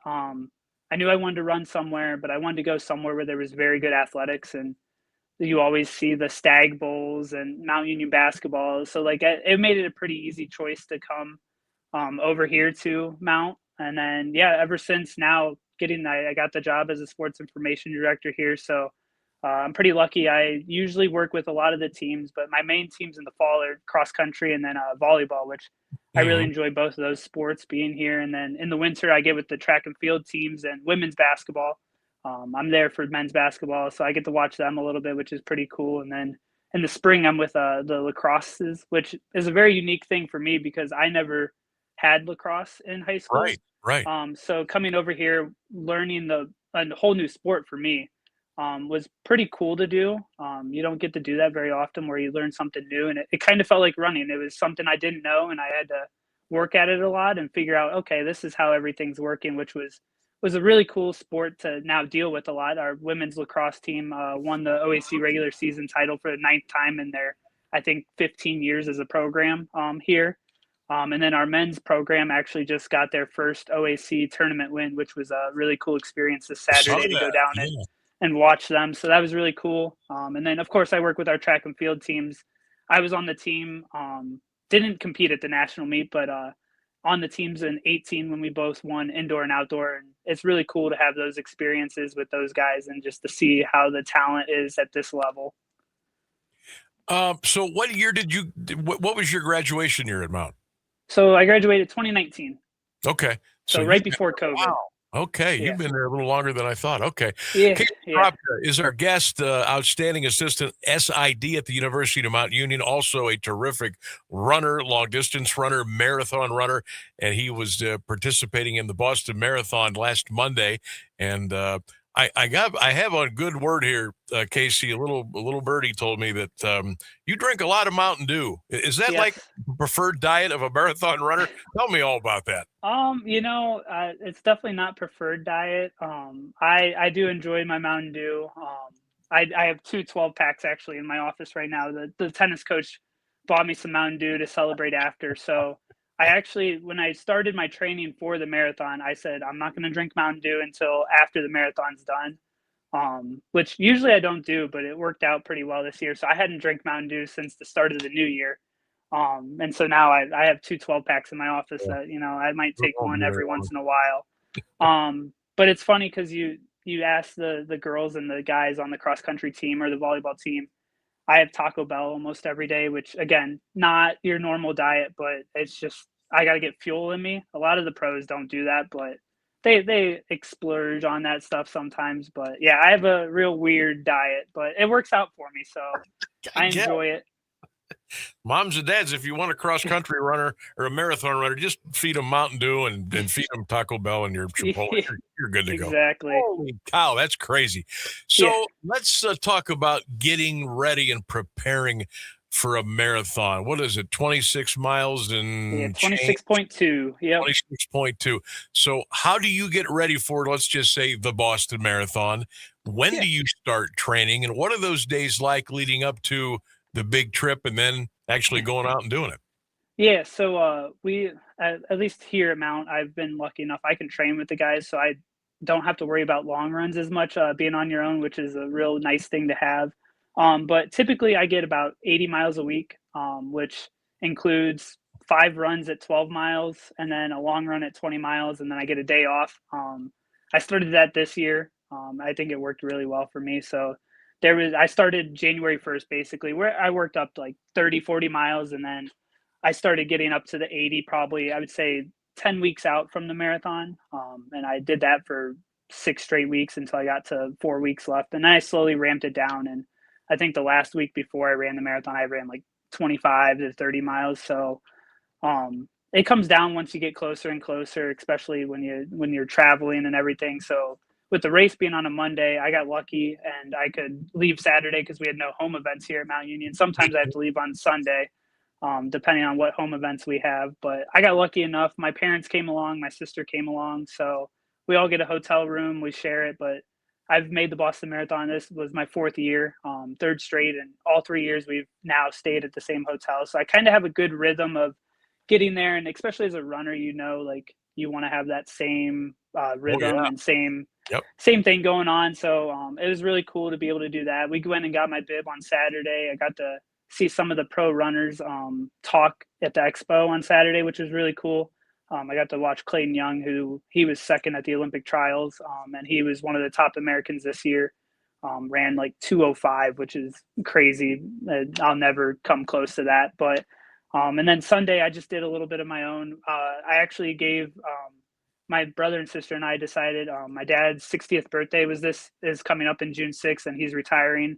And he's a huge Celtics fan, and we were like, first Celtics game was on Sunday, so we surprised him with that, and that was a really cool thing to surprise him. He'd never been to a home Celtics game before, so we got to go watch and experience that. So that was pretty cool, and I just relaxed the rest of the day and got in the mood to get ready to go to war for 26 miles, as some would say. It's a night so what time do you get up the day of the marathon? What's like some of the crazy stuff you got to deal with, like the transportation? Yeah. How are you getting from here to there? How much time do you need to get ready once you got you're dressed, you're ready to go? Take us through that, because I imagine that's got to be, even though you've done it a couple of times, that's got to be a little nerve-wracking each time you do it. Oh, it is. So for Boston, it's really unique. Everyone meets down at the finish line, and they will bus everybody out to the start line, which it's a point-to-point, so it goes from west to east, which is one of the only marathons, like one of the world marathons that only does that. I've gone to Chicago where you can kind of get off a subway and you're right at the start line, and it's perfect. So for me, the marathon starts at 10 a.m., but I'm waking up at 5 a.m. because I have to get on a bus at 6:45. So I get up at 5 a.m. I went down, got some breakfast, got ready, and probably left for the subway, which was perfect because the subway runs right into it's called Boston Commons, where the buses are. Okay. I got there probably 6:30. So by the time I left the hotel, it was like a 30-minute subway ride. So kind of in your thoughts and just sitting there, and everybody else is also going that way. So it's kind of cool because they shut down the whole city. It's called Patriots Day on the third Monday in April. And so the whole city's shut down. So it's only marathoners in the morning going down there and getting ready. But it's a 45 minutes to an hour bus ride then out to the start line. So you're just sitting there waiting. And luckily, I mean, we get out there, it's probably 8:30-ish by the time you get through all the lines, and you're sitting in Athletes Village. And then about 9:15, they allow the corrals to start working out. So luckily I was the third corral, so I was pretty early and got ready to run at 10. So it's a 3/4 mile walk also. So warm up, I don't really do a whole lot of warming up because I already am doing a lot of walking from spot to spot, and 26 miles, that's a lot on your legs, especially at this kind of course. So I kind of don't do really much of a warm up. I maybe run 5 minutes before and just get ready to go. Wow. That is a crazy day. How many people this year ran in the marathon? Do you remember offhand? Yeah, so typically it's 30,000. I think they had just over 29,000 finish it this year. So okay, wow, yeah. That's a lot. Yeah. How does the Boston Marathon compare to some of the other marathons that you've run? It's way different. Chicago's probably pretty close because it's also a world marathon. And I've run Cleveland, Philadelphia, Erie, and then Chicago and Boston, and Columbus as well. Boston, the difference that I've seen, which it's historic, so everybody's there, but there's crowds from mile 1 to mile 26, and like there's no time to like just have downtime to yourself, which sometimes in the marathon you like because you just want to just get in a rhythm. And this marathon, the first 4 miles is straight downhill, and people are going as fast as they can, and you're trying to just stay out of the way of people. There's people going into the grass, going in around the road. Like it's kind of just very chaotic, but I enjoy the chaos now. The first year I did not enjoy that chaos. Yeah. But now I do. But there's a Division III school, which is kind of cool since we are Division III here at Mount Union. It's called Wellesley School, which is a women's only school.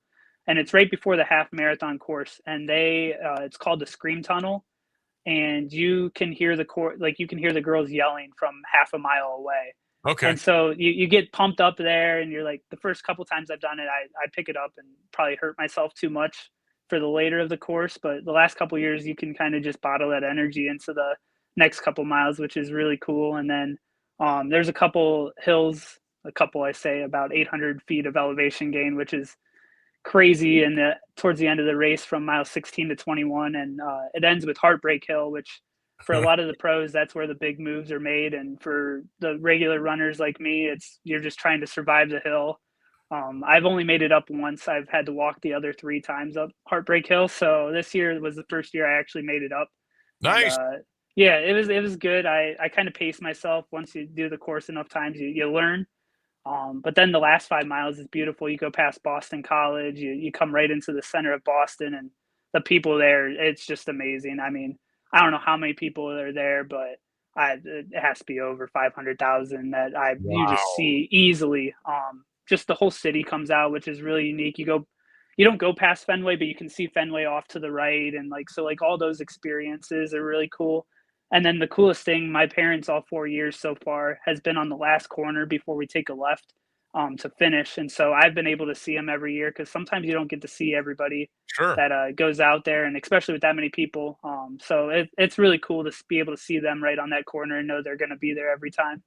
That's awesome. Casey Kropka is our guest. He is the Assistant Sport Information Director at the University of Mount Union. He is a veteran now of running marathons. His latest, the Boston Marathon, last Monday. Okay, I got to ask you, I heard you shaved some time off your last run. What was your finishing time? And I understand you may have a medal sitting around there. Would you mind putting that up on camera? Yeah, I can grab that. But so I ran 2 hours, 46 minutes. Here's the medal. It's a really cool gold. And it's really unique because this year, I don't know if you'll be able to see, but it says celebrating 250th anniversary of America. So this is by far my coolest medal I have. I have all 10 sitting above my desk here in the office, usually. So it's really cool. So for a Boston course, that's a 6-minute PR. I ran 2:46:59. Very good. Which is 6:22 per mile, which my goal is to get under 6. Sorry, under 5 is way too fast for me. Under 6, which would be probably about 2:35-ish, which I'm going to try to do in Columbus in October. But yeah, it's 6-minute PR at Boston is not very often, and we had the perfect conditions. It was 40 to 45, and the wind was at our back the whole way, and the pros broke the course record by 1.5 minutes. So when you get a perfect day like that, you kind of take advantage, and you hope you're ready for it, which sometimes people take it as like a celebration run, and which is good. But when I get there, I kind of want to do my best and try to be better than what I've done there before. So no doubt. You mentioned the weather, two-parter here. What is the perfect weather for a marathon run for a runner? And what's the craziest weather you've had to run a marathon in that you can remember? So both would probably happen at Boston, I'd say. For me, the 40 to 45 was perfect. It was partly cloudy. Sometimes the sun would be there, but with the wind at your back and you're going the way with the wind the whole time, I was like, couldn't have been any better. And then I would say I've been kind of lucky with bad weather. The worst one I've had is 60 to 65 degrees at Boston. I think it was last year, and it was sunny, which is hot, but I've been lucky with all the weather, and I kind of keep saying that. I'm waiting for a bad year. I want one bad year, get it out of the way. Because in 2018, Boston was 38 degrees, rain, and 20-mile-an-hour winds in your face. So sometimes those can really hit you hard. Yeah, that's those are tough. So I imagine you're always popping in and looking at the forecast days leading up to it. What kind of gear do you wear in regards to the weather that you think you're going to have to run in? Yeah, so you can see the weather 2 weeks out, and so I, of course, just stalked it every day from there on in. It started out as 65, and I was worried because I don't run well in heat, and then it got down to that 40 to 45. But it's pretty cool. When you go to Boston, you can take throwaway clothes, and they'll donate all those clothes. Okay. So when I went out, I had 2 pairs of sweats on and a jacket on, and I just throw all that away, knowing I'm going to probably run in my singlet. This year I added arm sleeves, but the ones I bought didn't get here in time. So I actually went to Target, bought some longer socks, cut the holes in the socks, and I used those actually. So when I got warm, I just threw those away, and I was like, okay, that's how it's going to be. But it's kind of funny because we've done that in cross country before where we don't get arm sleeves in time. We're like, just use socks. It'll be okay. So it was pretty cool. Whatever works. Well, Kate, Exactly. congratulations on your time, on your medal, on your finish, on your experience. I know you continue to run as many marathons as you can when time permits, and we appreciate you sharing some of your story with us today. And continued success, and we'll see you around the university. Okay. Yes. Thank you for having me. You bet. There he is, Casey Kropka. He's the Assistant Sports Information Director at the University of Mount Union, and a pretty darn good long-distance runner. Took part in the Boston Marathon this past Monday. You saw his medal there. A couple inside stories of how you get ready for the marathon, what it's all about, and proud of Casey. Did a nice job there. And again, he'll be running a lot more marathons here in the very near future. 5 minutes until the top of the hour. We're going to step out and take a break. It's the Sam Bourquin Show on AM 1310 WDPN. Do you have trouble getting in and out of the bathtub? Are you afraid you'll slip and fall entering or exiting a tub? Safe Step walk-in tubs can transform your bathtub from an area of concern to a calming refuge. Call them today at 1-800-498-2098 and save $1,600. Safe Step walk-in tubs and showers are proudly made in Tennessee and offer an ultra-low step-in, avoiding that difficult climb over a traditional bathtub wall. They also offer a variety of therapeutic benefits that may help soothe your aching muscles and joints, increasing your mobility, boosting your energy, and improving your sleep. Safe Step walk-in tubs are designed to easily fit your existing tub space and are often installed in as little as one day. Just dial 1-800-498-2098 today to save $1,600 and receive a free shower package. That's 1-800-498-2098 for a free no-obligation consultation and to save $1,600. Safe Step walk-in tubs. Safety never felt so good. What does it mean to live here, serve here in the Ohio Army National Guard? It means I can attend college full-time and not have to take out student loans to pay for my tuition. It means I can work my civilian job during the week and support my state and nation in times of need. You too can live here, serve here as a member of the Ohio Army National Guard. Learn more about part-time service with full-time benefits at nationalguard.com/OH. Sponsored by the Ohio Army National Guard in coordination with the Ohio Association of Broadcasters and this station. I think we can all agree. Over the last few years, things have gotten weird. Weird, confusing, and at times pretty scary. And for our kids, these things can be overwhelmingly stressful and can increase the risk for mental health problems as they grow. But there's so much hope. Scientific research and real-life experience tell us that the number one antidote to stress is authentic, trusted relationships. So that's why I. That's why we. That's why I am committed to building and maintaining a trusted space. For the students I influence every single day. Until schools across the country can proudly call ourselves a trusted space. This is a trusted space. This is a trusted space. This is a trusted space. This is a trusted space. This is a trusted space. Access free films and resources to build trusted spaces in your schools and communities at atrustedspace.org.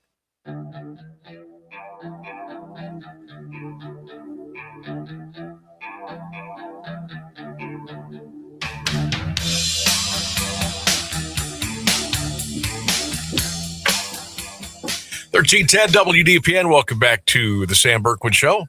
Thanks to Casey Kropka, Assistant SID at the University of Mount Union, for joining us today, talking about his experience of the Boston Marathon last week.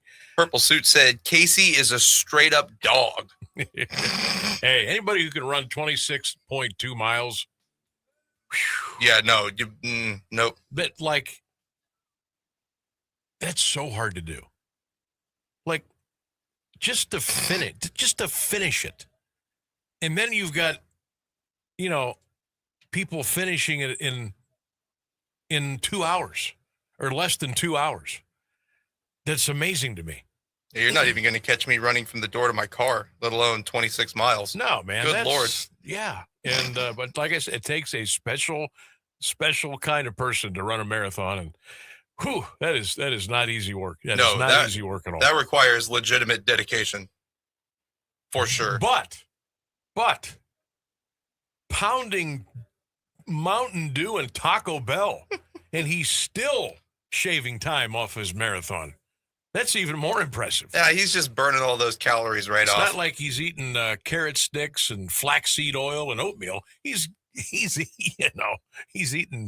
stuff that I don't know, but hey, whatever works. Whatever works. Enjoy that Mountain Dew, Case. All right, we got the news. We got the weather coming up here at the top of the hour. We'll get back into its opening night for Travis Bazzana in a Cleveland Guardians uniform. We'll get you the starting lineup tonight and where everybody is playing for the skipper Stephen Vogt. We'll take a quick look at the NBA and NHL playoffs. We'll get you back into our poll question of the day. Well, some good comments have been coming in here lately on our poll question, which is, when you were growing up, what was the worst chore you ever had to do? What was the worst chore that you had to do growing up as a youngster? We got some good ones on here. We'll tell you about that. We'll get back into our social media. Don't forget, on this day in sports history coming up, and lots more coming your way. Sam Bourquin Show on a Tuesday afternoon right here, 1310 WDPN. An Alliance tradition for over half a century. You can always count on WDPN Alliance. ABC News, I'm Michelle Franzen. A rare speech by King Charles today addressing both chambers of Congress. Speaker. Speaking to a packed chamber, King Charles prompted bipartisan laughter as he reflected on America's founding 250 years ago. Or, as we say in the United Kingdom, just the other day. The king also saw members of both parties in the House and Senate standing to applaud his call to defend Ukraine. Charles said America's words have carried weight and meaning since independence. The actions of this great nation matter even more. Stephen Portnoy, ABC News, Washington. Former FBI Director James Comey indicted again by a grand jury, this time for an Instagram post last year showing shells on the beach in the formation of 8647. Prosecutors alleged the slang 86 means to nix or get rid of and was a veiled threat against President Trump. Talks between the U.S. and Iran remain stalled over the reopening of the Strait of Hormuz. Gas prices in the U.S. soaring to their highest in 4 years. This is ABC News. Texting enrolls you in a recurring automated marketing text messages. Consent not required to purchase. Message and data rates may apply. The team's looking good this season. I think so. Man, I miss playing football. Ever since I turned 40, I just can't find that fire I used to have. Think it could be lower testosterone? What do you mean? I was feeling the same way. After 40, the body has less testosterone, and men lose their edge. That's why I take Nugenix Total T2. That's the testosterone booster, right? Yes, but Total T2 is their brand new formula that skyrockets nitric oxide levels in as little as 3 hours. Since I started taking it, I've been lifting like when we played for Coach Carter. My energy is way up, and it even spiced up things between me and the missus. Are they still giving out complimentary bottles? Yep, just send a text. Text SPARK to 215-215 for your complimentary bottle of Nugenix Total T2, the next generation testosterone booster. Text now and we'll include a bottle of Nugenix Thermo X, our newest, most powerful fat burner ever, absolutely free. Text SPARK to 215-215. That's SPARK to 215-215. These statements have not been evaluated by the FDA. This product is not intended to diagnose. Now, the latest Alliance area news from Clint Marshall on AM 1310 WDPN. Good afternoon. It's 5:02.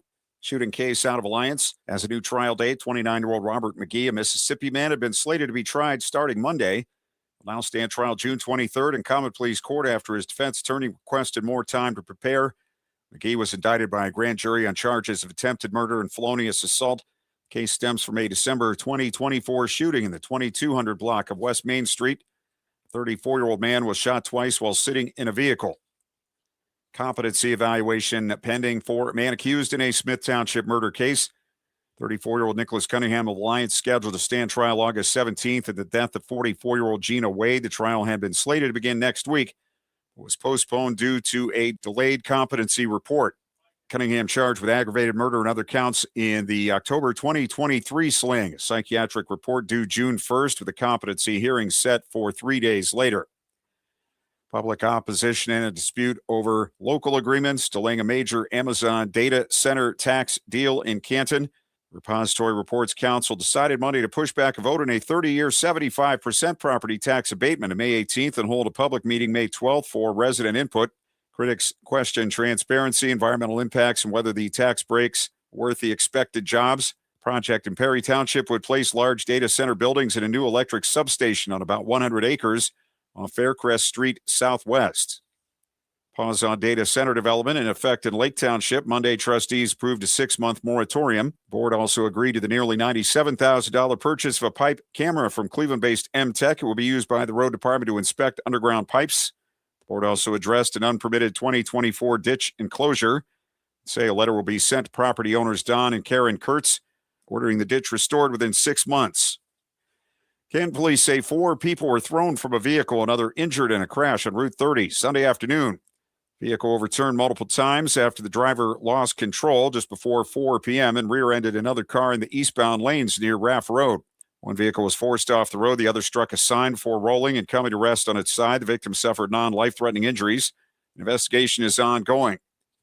State funding supporting a business expansion in Jackson Township. The Ohio Department of Development awarding more than $562,000 to MRO Built for new machining equipment.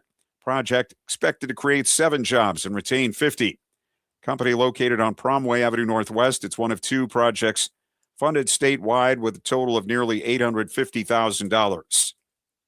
Major Northeast Ohio manufacturing expansion expected to bring dozens of high-tech jobs. State officials say the technology house will add 72 full-time positions, more than $5 million in annual payroll, as it expands operations in Streetsboro and Solon. Company specializes in advanced manufacturing, including 3D printing and prototyping. Plans to bring more production back onshore as part of the project approved by state economic development leaders. Portage County Sheriff's Office says more than a half pound of fentanyl was seized during a traffic stop on I-80. Deputies with the Portage Aggressive Crime Enforcement Unit made the discovery last week after pulling over a vehicle in Shalersville Township for minor traffic violations. Search of the car turned up the drugs hidden in a backpack under the spare tire, along with a digital scale and packaging materials. The driver, 38-year-old Kevin Hawkins of Detroit, and pastor, 33-year-old Luther Hunter of Southfield, Michigan, were arrested. Case will be referred to federal authorities. Key defendant in a July 2021 East Liverpool homicide will testify against another suspect after a plea deal. 26-year-old Travis Kidder of East Liverpool pleaded guilty Monday to involuntary manslaughter, tampering with evidence, and obstructing justice. More serious charges will be dismissed. Prosecutors say Kidder was the driver in the shooting that killed 20-year-old Bryson Douglas. Sentencing set for October 19th. 30-year-old Curtis Holland of East Liverpool still faces murder charges. Police investigating a fiery 2-vehicle crash in Lisbon. A box truck and SUV collided just before 5 Monday afternoon at West Lincoln Way and South Lincoln Avenue, causing the SUV to burst into flames. Passerby pulled the driver from the vehicle, with both drivers escaping injury. No injuries reported after an incident at a Columbiana County energy site Monday morning. Officials say crews were called just after 11 to the Hillcorp pad on Fairfield School Road in Fairfield Township, where 2 storage tanks were damaged, including one that lost its top and another that bulged. Witnesses reported hearing what sounded like an explosion. The cause is under investigation. Proposed business development director for the village of Sebring is on hold. Council opted Monday to discuss the issue during talks for the 2027 budget. Village manager Chris Frazier says the position would focus on attracting new businesses, seeking grant funding, and helping reduce vacant properties. We have the following funeral announcements. Service for 72-year-old Gregory Novak of Alliance, Wednesday at 6 o'clock. Arrangements by Cher Sterling Skivalaki. 72 degrees at 5:07. This is the local edition of WDPN News. I'm Clint Marshall. This weather is brought to you by Grove Appliance Furniture and Mattress. Local, trusted, and family-owned for 90 years. With a huge selection of appliances, furniture, and mattresses to go with unmatched customer service. Drying out for your afternoon with some sunshine. It'll be blustery with a high of 71 mild degrees. Overnight, some scattered rain and thunder after midnight. Mainly cloudy skies, our low 53. From the 3 News Weather Center, I'm Mark Johnson. Rediscover the comfort of home with Grove Appliance Furniture and Mattress, your hometown spot for comfort, quality, and style. From sleek new appliances that make life easier to furniture that actually fits the way you live, Grove helps you create a space that feels like home. And with hundreds of fabric options, you can make it completely your own. Don't forget about their design center. If you're looking for a complete overhaul, they can help you with all of it, from cabinets and countertops to backsplashes and sleek appliances. Their local team takes time to find out exactly what you need. No pressure, no guessing, just honest advice and real service. And if you're upgrading on a budget, check out Grove's Scratch and Dent Room, where small imperfections mean big savings on top brands. Because when your home feels right, everything else just works. Grove Appliance, Furniture, and Mattress. Hometown comfort. Made simple. Come see us at Grove, where it always feels like home. Live from the AM 1310 WDPN studio, it's time for live and local sports talk. It's the Sam Bourquin Show. I'm ready. Give the show a call at 330-821-1310. Good call, meatball. Watch the Sam Bourquin Show on the AM 1310 Facebook page, the Q92 YouTube page, and on X. This is the Sam Bourquin Show on AM 1310 WDPN. In the air, left center. Going back at Chandler Simpson. He's out of room. It's out of here. Daniel Schneemann with a 2-run home run. Oppo, baby. And it's 2-0 Guardians. The 0-1. Tucker with a base hit into center field. Rushing scores. Here comes Ohtani. And Kyle Tucker has his moment. A walk-off winner. Coming deep into right field. Back it goes. And moonshot for Mooney. The Sox take the lead here in the 7th. Got hit on the Jays. Okay. Uh-oh. Kane turns the corner.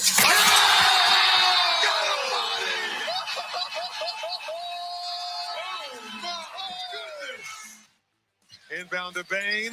They'll dribble out the clock. Orlando takes a commanding 3-1 series lead over the 1-seed Detroit. Point it's Letang. His shot off a stick, pass split, our big bounce. Where is it? They score! A bounce from the hockey gods, and the Penguins take the lead back late the second. 1310 WDPN. Welcome back to the Sam Bourquin Show, everybody. The sun has just come out from behind the clouds. The little quick peek outside a couple of minutes ago, looking nice. I stepped outside for a minute to put my windows down because it was so gorgeous. Oh, I left mine down. And it is very good. Well, I got here at 11 or noon this morning, and it was still like 60, so I didn't put them down. Yeah, it was then really the sun comes out, and yeah, so I got the windows down. We're ready to go, ready for business. Big night tonight for Travis Bazzana and the Guardians. As Travis got called up last night, he'll be in the lineup this evening. He'll bat second. He will wear number 37, and he will play second base as the Guards take on the Tampa Bay Rays tonight. First pitch in less than an hour up at Progressive Field. So that'll be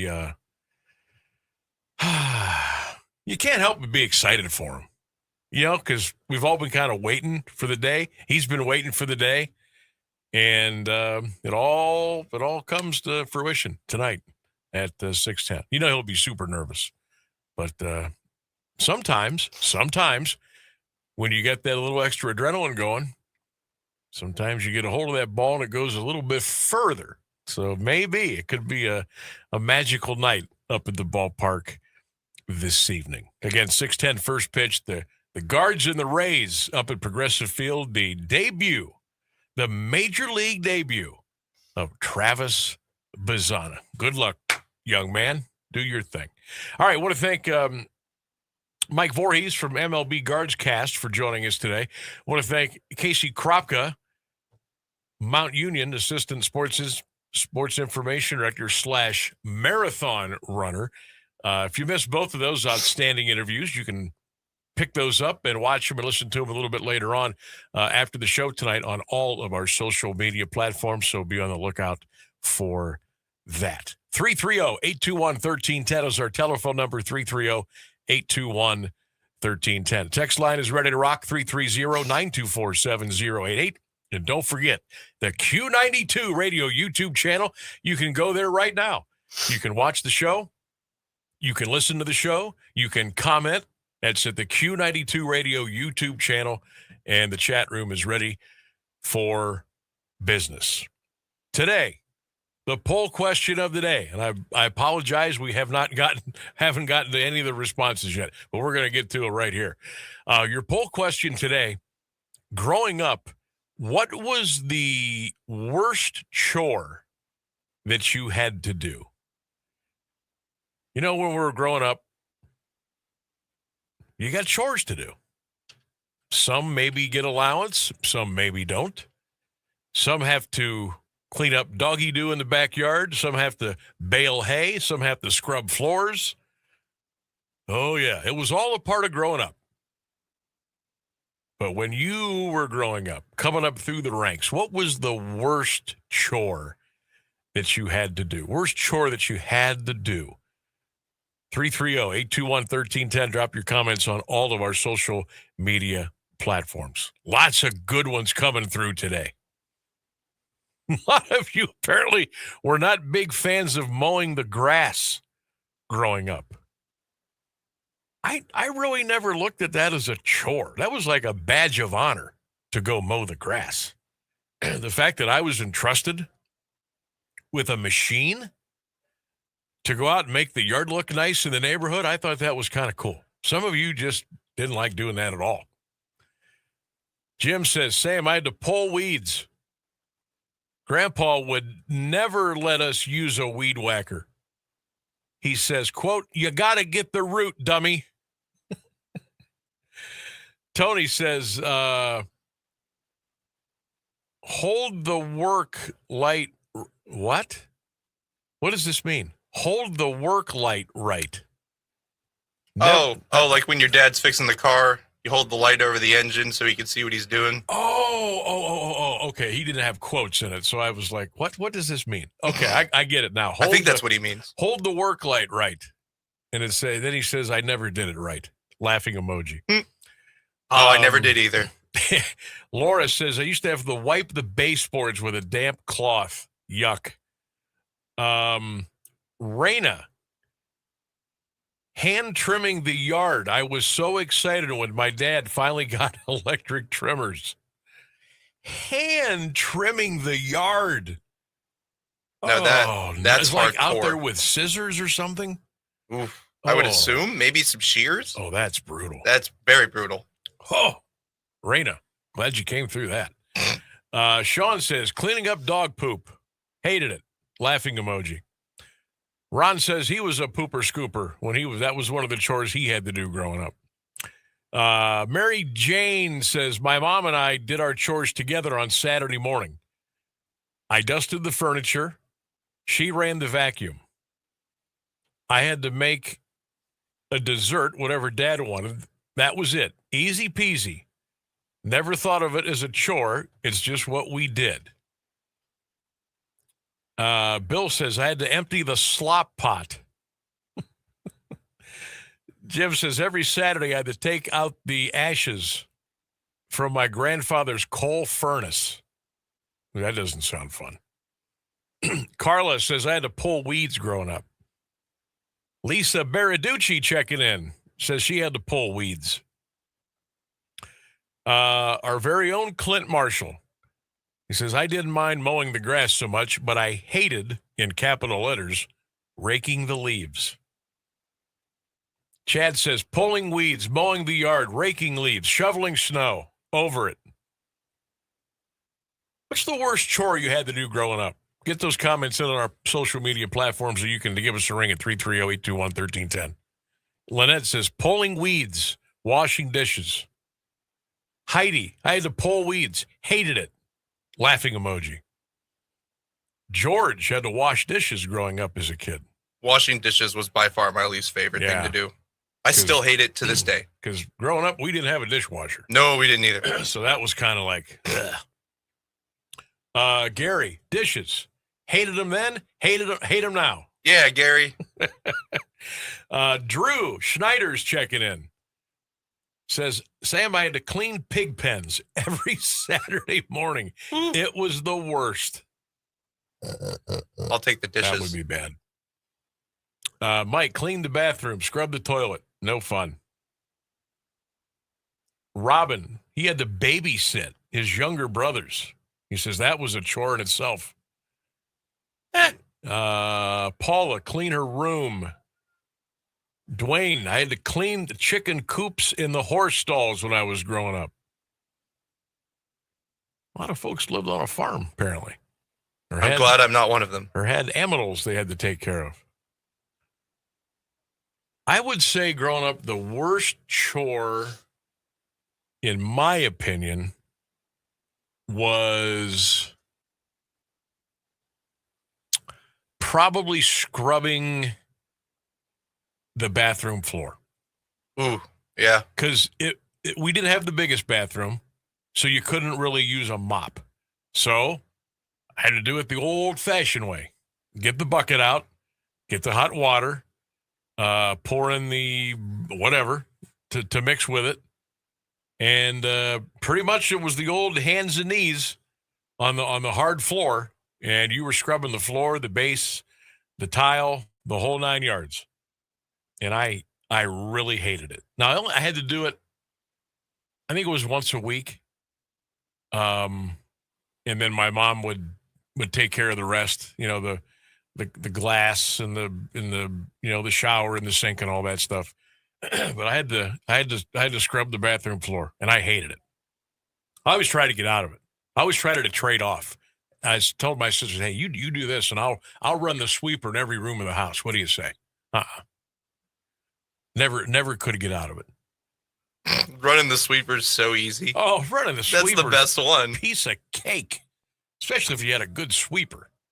Even with a bad sweeper, I'll sweep the house all day. That's fine. But, that's easy. You just know where your outlets are, plug her in and go. I really enjoyed mowing the grass. That I didn't really look at that as a chore. Dusting I never thought that was hard. It was monotonous. Get the can of Pledge out, spray it, wipe it, good. I always really like doing my laundry because I like getting rid of the pile of clothes that I create. I did laundry as a youngster. Yeah, me too. I was taught early, and I didn't really mind it. I had a single mom, and she did not have time for that. So she said, "You guys do your laundry." Yeah. Okay. I didn't mind laundry. No, that's easy. Just carry it downstairs, throw it in. I don't like doing it today. But back then, I didn't mind. Let's see here. This is going to sound really petty because I enjoy mowing the grass. You know what I hate doing? Edging. Ooh, that's my favorite part. Really? Yeah. I hate it. I love using a weed whacker. I hate it. I just hate it because I just do.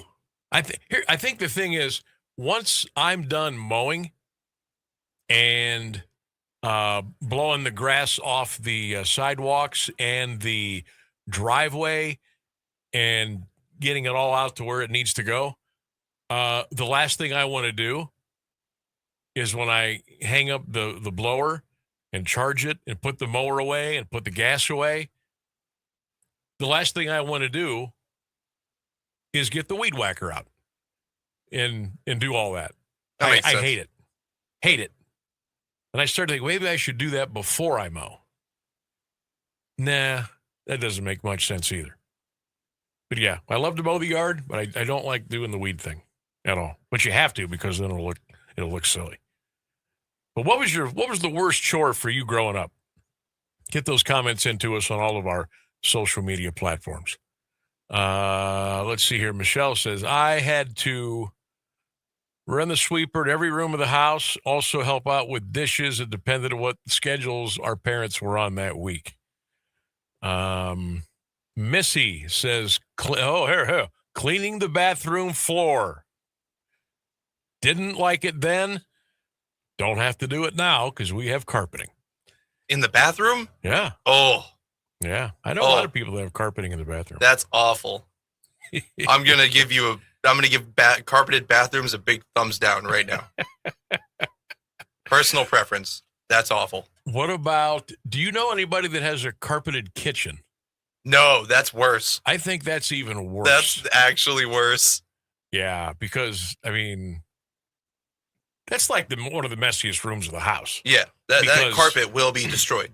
people are, how many times do you in and out of your kitchen during a day? You spill stuff, you drop stuff, you kick stuff in from the outside, and pretty soon you're like, man, look at this carpet. We should just have linoleum or some hardwood floor or something.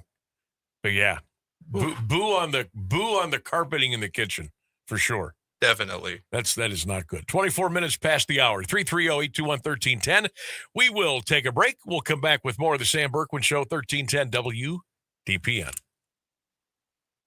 AWP Safety, North America's leading traffic safety company, wishes the best of luck to Stark County student athletes this fall, and they need you. Join AWP as a protector for steady work and an important job keeping people safe. They offer paid training, certification, referral bonuses, and advancement opportunities. To apply, visit jobs.awpsafety.com. That's jobs.awpsafety.com. In classrooms across the country, chronic absenteeism is on the rise. Sophia A., grade 4, absent. Julio M., grade 6, absent. Aisha S., grade 12, absent. These absences are often due to the absence of crucial needs, like transportation, healthcare, a working computer, mental health support. The list goes on. Olivia H., absent. Preston L., absent. Chloe B., absent. The reasons why they're absent are very real. And yet the solution is someone present to help them along their path. When site coordinators from communities and schools are on hand, they connect kids to the resources they need. And when they do, 99% of students are present and remain in school throughout the year. Jacob O., grade 10, present. Communities and Schools works directly with students, helping them overcome obstacles to succeed in school and in life. Learn more at communitiesinschools.org. Being present matters. And we're live here outside the Perez family home, just waiting for and there they go. Almost on time this morning. Mom is coming out the front door strong with a double-arm kid carry. Looks like Dad has the bags. Daughter is bringing up the rear. Oh, but the diaper bag wasn't closed. Diapers and toys are everywhere. Ooh, but Mom has just nailed the perfect car seat buckle for the toddler. And now the eldest daughter, who looks to be about 9 or 10, has secured herself in the booster seat. Dad zips the bag closed, and they're off. But looks like Mom doesn't realize her coffee cup is still on the roof of the car. And there it goes. Oh, that's a shame. That mug was a fam favorite. Don't sweat the small stuff. Just nail the big stuff, like making sure your kids are buckled correctly in the right seat for their age and size. Learn more at nhtsa.gov/the right seat. Visit nhtsa.gov/the right seat. Brought to you by NHTSA and the Ad Council.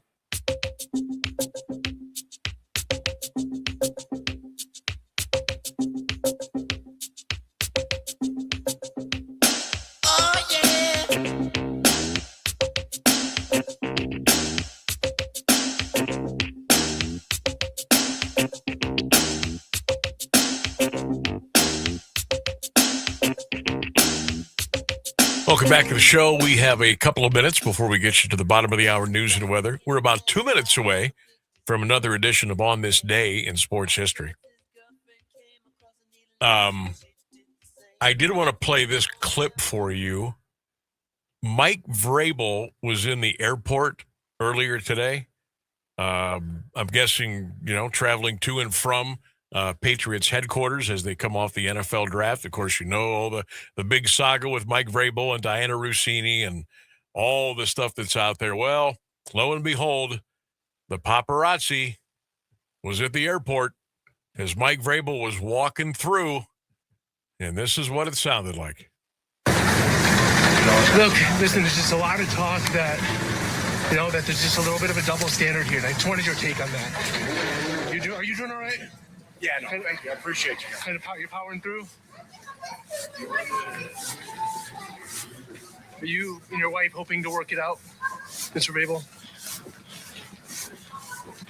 Look, just got to say, there's some talk that maybe you should step down. It's a distraction to the Patriots.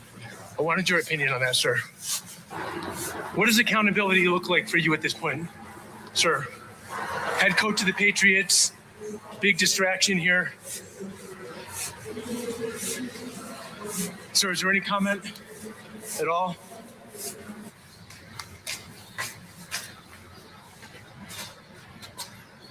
Sir, do you have the support of the Patriots? Full support? Any comment, anything to say to Patriot Nation at all? Nope. No comment.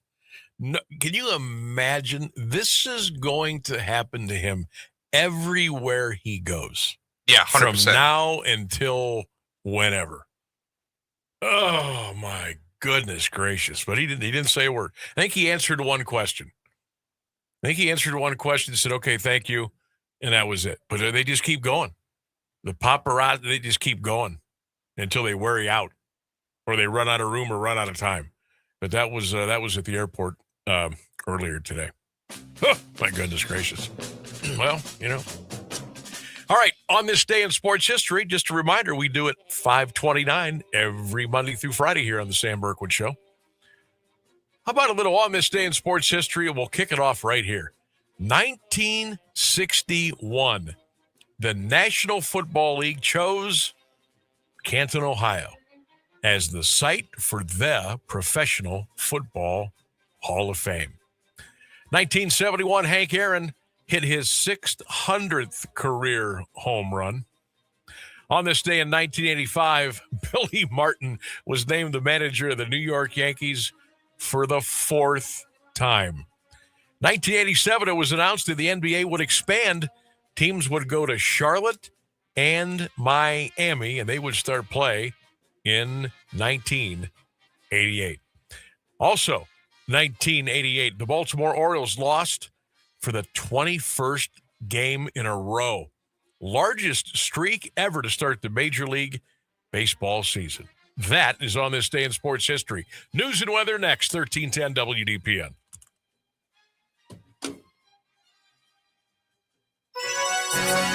The latest news and the current Alliance area weather forecast are up next on AM 1310 WDPN. Good afternoon. It's 5:30. Authorities Tuesday raided nearly 24 facilities in Minnesota as federal officials continue to probe allegations the state was defrauded of billions in taxpayer dollars. 22 federal search warrants were executed by the FBI and other agencies. The locations in Minneapolis were largely Somali-linked businesses. The Department of Homeland Security said its investigations unit was also involved in carrying out the raids. Concerns developed last fall about fraud schemes targeting federal and state welfare programs in Minnesota prompted government investigations and heightened federal scrutiny into similar operations across the country. Multiple published reports indicate President Trump did not respond favorably to a proposal from what remains of the Iranian Islamist regime to commit to formally ending hostilities before any negotiations to stop Iran's nuclear development. The president indefinitely paused airstrikes and other military attacks this month, saying the original mission had succeeded in devastating Iran's ability to pose a threat to America and its allies in the Middle East. He also announced last week he would not send his diplomatic team to negotiate with Iran and Pakistan, saying as a result of the elimination of dozens of leaders, Iran had no coherent leadership structure. United Arab Emirates announced today it would depart the Organization of Petroleum Exporting Countries May 1st. UAE noting its long-term strategic and economic vision had diverged from OPEC's. Joining in 1967 as the Emirate of Abu Dhabi, the UAE served as OPEC's third largest producer. Officials stated the decision reflects a policy-driven evolution, enhancing flexibility to respond to market dynamics while continuing to contribute to stability in a measured and responsible manner. The Abu Dhabi National Oil Company has long sought to increase production, but disagreements with Saudi Arabia prevented any expansion. Secret Service officer shot by the suspect charged with attempting to assassinate the president during the White House Correspondents' Dinner was the only agent to return fire. An affidavit filed in federal court Monday charged Cole Allen with the transportation of a firearm and ammunition in interstate commerce with intent to commit a felony, discharge of a firearm during a crime of violence, and attempt to assassinate the U.S. president. The affidavit does not state any other security officers in the vicinity discharged their weapons, suggesting it was only Officer V.G. who fired several rounds at the suspect. The officer only discharged his weapon after being shot himself. The document further states the suspect fell to the ground and suffered minor injuries, but was not shot. A pro-illegal immigrant group received more than $8.7 million from taxpayers in the year it helped spark protests. Coalition for Humane Immigrant Rights reported the government grants in its tax filing covering July 2024. through June 2025, the month that Los Angeles was set ablaze by anti-deportation rioters. Churla created an anti-ICE network as rioting spread across Central California for days, causing damage estimated between $32 million and $1 billion, according to local and federal agencies. The House Judiciary Committee and Republican Senator Josh Hawley of Missouri sent Churla letters in June demanding records of its finances and internal communications. Those have not been handed over, and lawmakers have announced no further action. 71 degrees at 5:33 for WDPN News. I'm Clint Marshall. Here's Mark Johnson's forecast on AM 1310 WDPN. Dry weather for the rest of the day today. It's going to be mild, 71 degrees, but winds could gust to near 30 miles per hour. We will see some sunshine here and there as well. Overnight, clouds moving in, some scattered rain and thunder after midnight. Our low, 53. I am Mark J. Weather from 3 News.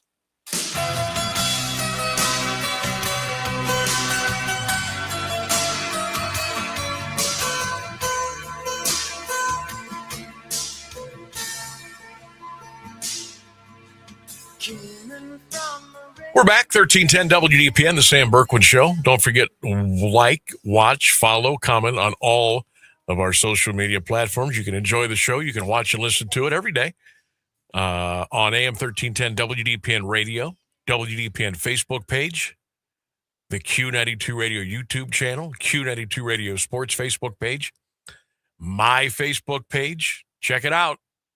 Monday through Friday, 3 until 6, right here on 1310 WDPN. I want to thank Mike Vorhies, MLB Guards Cast, and Casey Kropka from the University of Mount Union for joining us today. If you missed those interviews, they'll be up in podcast form a little bit later on tonight. Check them out on our social media platforms. Coming up on the show tomorrow, we'll talk Cavs. We'll talk NBA playoffs with Sean Devaney from Heavy Sports at 3:35.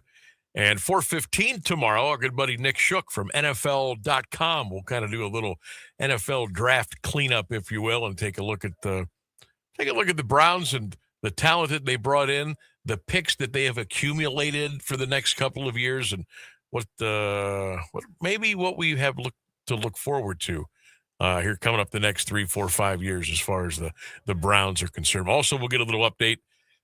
Excuse me, what's going on at the site of the new stadium up there in Brook Park. That's all coming up tomorrow, beginning at 3 here on the show, 1310 WDPN. All right, Travis Bazzana. He's going to get the start tonight. He was called up last evening, and he's ready to go.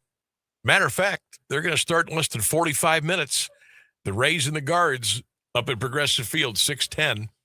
He will be batting 7th tonight. He will play second base, and it's his major league debut. I tell you what we might do, Rainsburg. We might replay his little press conference from earlier. We'll probably do that here in a couple of minutes for those that missed it. No, I'm thumbs upping you. We're good with that. Cool. And I just want to hear the Australian accent. I just think that's one of the coolest accents. He's got one of the good Australian accents. It's really cool.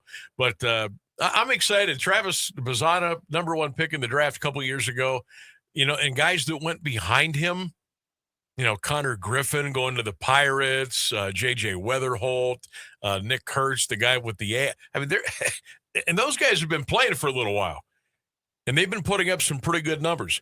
And us here in Cleveland or in Northeast Ohio, like, when is he going to play? When are you going to call him up? Come on. We really need a second baseman.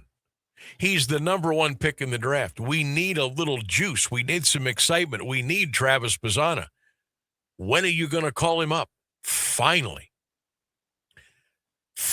last night, after the Guardians blew that game to the Rays, and I was like, oh, man, that was a bad loss.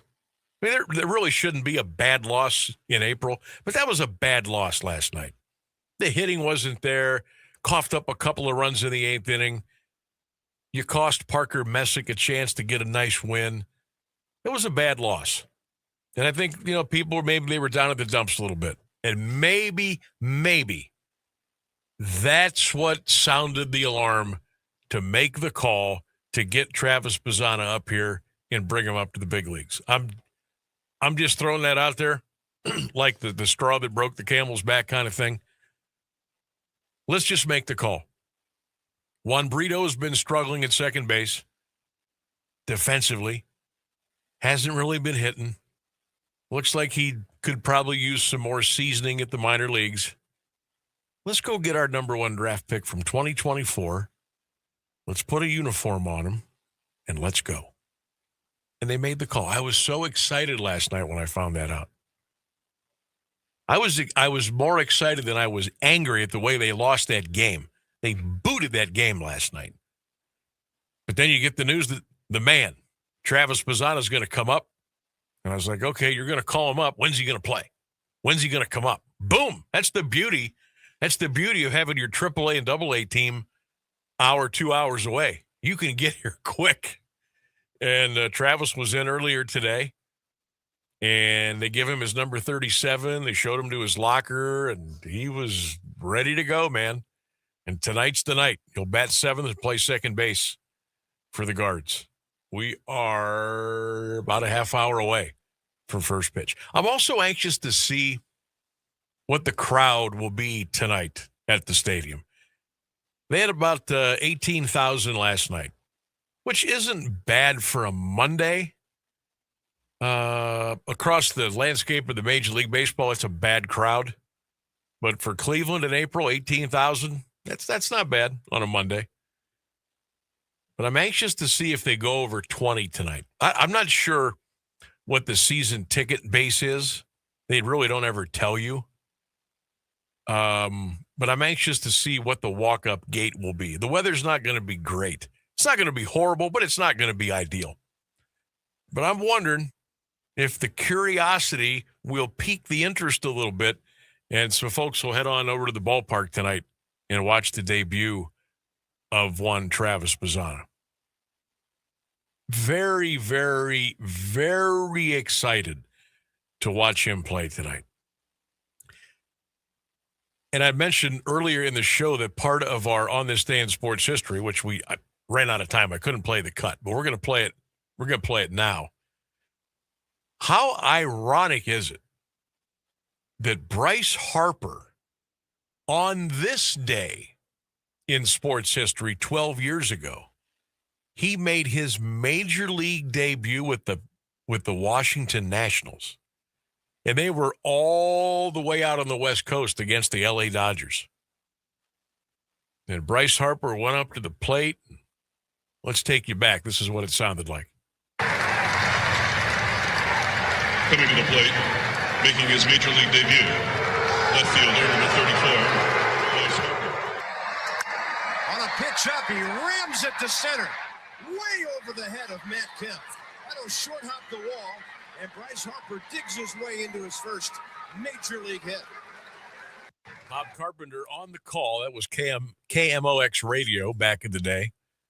But the game was in L.A. You could tell. You could hear the PA announcer in the background. And as soon as he announced Bryce Harper, all the Dodger fans booed as loudly as they could. Now, I'm not sure. There must have been a reason for that. Maybe, I don't know. Maybe he talked bad about the Dodger organization at one time when he was playing for Las Vegas area high school. I don't know what the full story is there. I mean, I don't know why you'd boo a guy, number 1 pick of the draft, his major league debut. But, boy, they let him have. Let's go back and play that again. Listen to when the PA announcer says, and now batting. Listen to the boos at Dodger Stadium.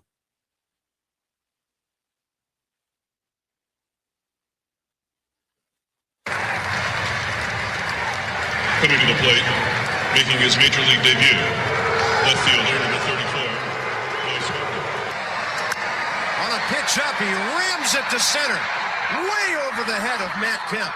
That'll short hop the wall, and Bryce Harper digs his way into his first major league hit. Boy, the boos. And what did he do? He went up there and said, here, have a glass of shut up. Huh? Double. Ringing double. Dead center field. In Dodger Stadium. As a rookie making his debut, Bryce Harper. Be kind of cool if Travis Bazzana could do that tonight. Anyhow, Travis met with the media earlier today. As we mentioned, he got called up last night. He may have come up last night, or maybe he came up early this morning. I'm not sure. But he had a little press conference a little bit before 2:00 today. Some reporters huddled around and got to fire some questions at him. And let's pick that up today earlier at Progressive Field. Travis Bazzana, a couple hours before his Major League debut tonight against Tampa Bay. Called up at this time of year in April. Just how do you mitigate through those expectations? Yeah, I mean, it's the beautiful part of it is like I've worked really hard to be in a place where there's expectations and pressure, and realistically it's like I've always been the highest. I've always wanted the most for myself, like growing up and now.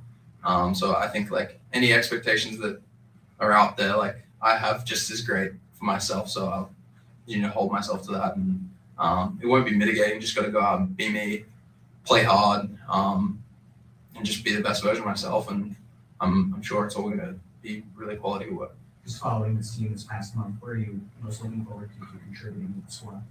Where am I most looking forward to? I mean, I think I'm going to play second base a fair bit, and yeah, I'm just excited to be a part of a team that's winning. Obviously, a great group, and hopefully, I can provide on both sides of the ball and help us, keep winning and go win the division. Travis, it would be 2 years this July that you were drafted. In that time frame, you climbed the ladder, mentioned some of the injuries. Are you at where you thought you'd be in 2024? You looked ahead on April 2026 to be making a big Yeah, I mean, you kind of have this rushed idea in your head that like if everything goes smooth. Like, I mean, I would have hoped by 2026 I was able to impact this team kind of when I got drafted. So it's good to be here now, and a couple bumps, but I'm feeling really strong and in a perfect place to join and really help the team win. Travis, you mentioned that confidence in yourself. Going back to growing up in Australia, at what point did becoming a major leaguer feel like a realistic goal for you? Yeah. I mean, I had thought about it and dreamt about it since I was as long as I can remember, like 5, 6 years old. I mean, I remember in the computer room when I was maybe 6 to 8, like having a tab of MLB.com and just like watching the daily highlights almost every time, and when I got home, same thing. It was just something I had always thought about. But I think 13, 14 was like a couple years where I had this, not a rough patch. I was still a good ball player, but like people grow up. I was a good, strong little leaguer. People grow up, you're a little undersized or whatever. And that, like, after that, once I kind of grew and started, like, really getting into some quality training routines and striving for more and understanding goal setting, different things, like, I'd say about 15 was when I was like, I can go and do what I want and what I set my mind to. And I was pretty confident in that. And yeah, lucky enough had a good start to my summer ball and collegiate career that really like ingrained in me that this is a real possibility, and I just got to keep going. There is the new guy, Travis Bazzana. He'll be at the second base tonight as the Guardians take on the Tampa Bay Rays. So the notable 2024 first-round draft picks, and I just read off a couple of names off of memory that went after Bazzana in the draft and have really been playing well, making a name for themselves. Travis Bazzana went number 1. Chase Burns, number 2 to Cincinnati, getting a lot of playing time. Nick Kurtz went to the Athletics.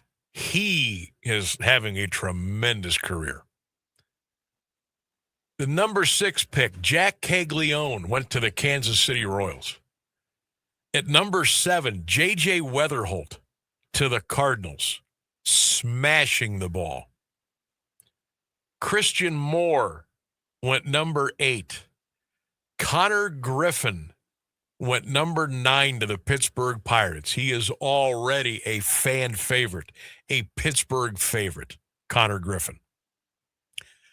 Cam Smith went 14th to the Astros. Carson Benj went number 19 to the Mets. And how about tonight? This is really cool. We told you about Bryce Harper making his debut 12 years ago. Travis Bazzana makes his rookie debut tonight for the Guardians. And pitcher Trey Yesovich from the Toronto Blue Jays. He was the 20th pick in the draft in 2024. He's making his debut tonight for Toronto. So a couple of really cool stories and some stuff that we can, we'll talk about tomorrow, obviously. Hopefully we'll have a barrel of Travis Bazzana highlights that we have to pick from tomorrow. Like, to me, that's the highlight of the show. Forget about me. Tomorrow's highlight of the show is going to be what Travis Bazzana does at the plate tonight or in the field. It'd be nice to play a home run highlight, a triple, a diving catch, turning a double play. You just almost get the feeling. I'm not making any promises, and I'm not making any predictions. But don't you almost get the feeling something special is going to happen tonight when he's at the plate? My gut just tells me something good is going to happen. It could just be a single. It could be a triple sliding in under the tag. It could be a walk-off base hit. Who knows? I just get the feeling, I could be way off. Don't get on your betting apps, but I just kind of get the feeling something really cool is going to happen tonight with Travis Bazzana. Well, yeah, don't get your betting apps. I mean, he could have a great night, and the Guardians could still, Don't say it. I didn't. I will say, though, I would say Buck is probably managing his expectations tonight because he seems to be happy as long as he gets a hit. As long as he hits the ball, I think Buck's going to be happy. Yeah. I certainly don't want to see the young fella go up there and strike out 4 times. No. Or something like that. No, I certainly would not. Because then that's all that. people will talk about. Exactly. And we certainly don't want that. But I think something good's going to happen tonight. I do. Guardians and the Rays, 19 minutes away. Not that I'm counting or anything.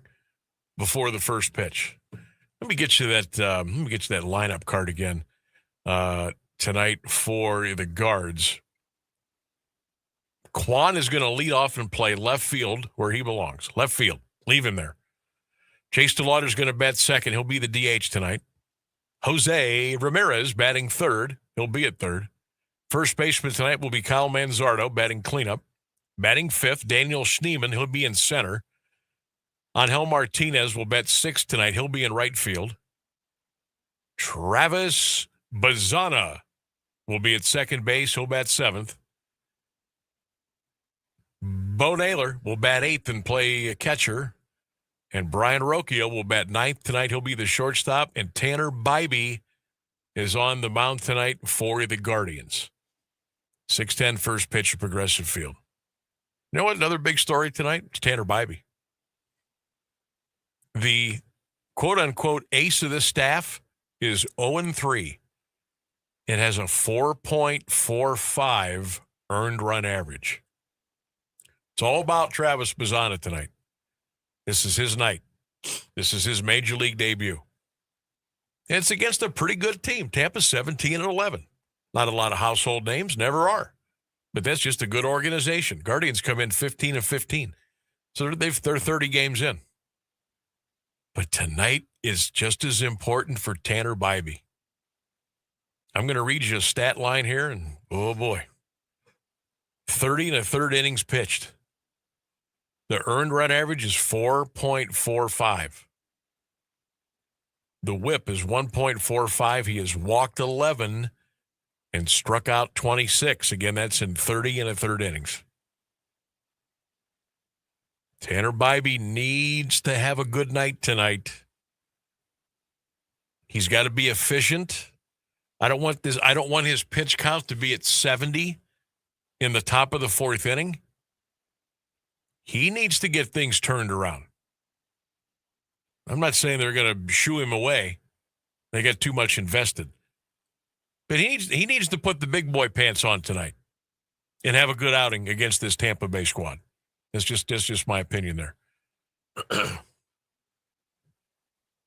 Now, the ERA has come down a little bit.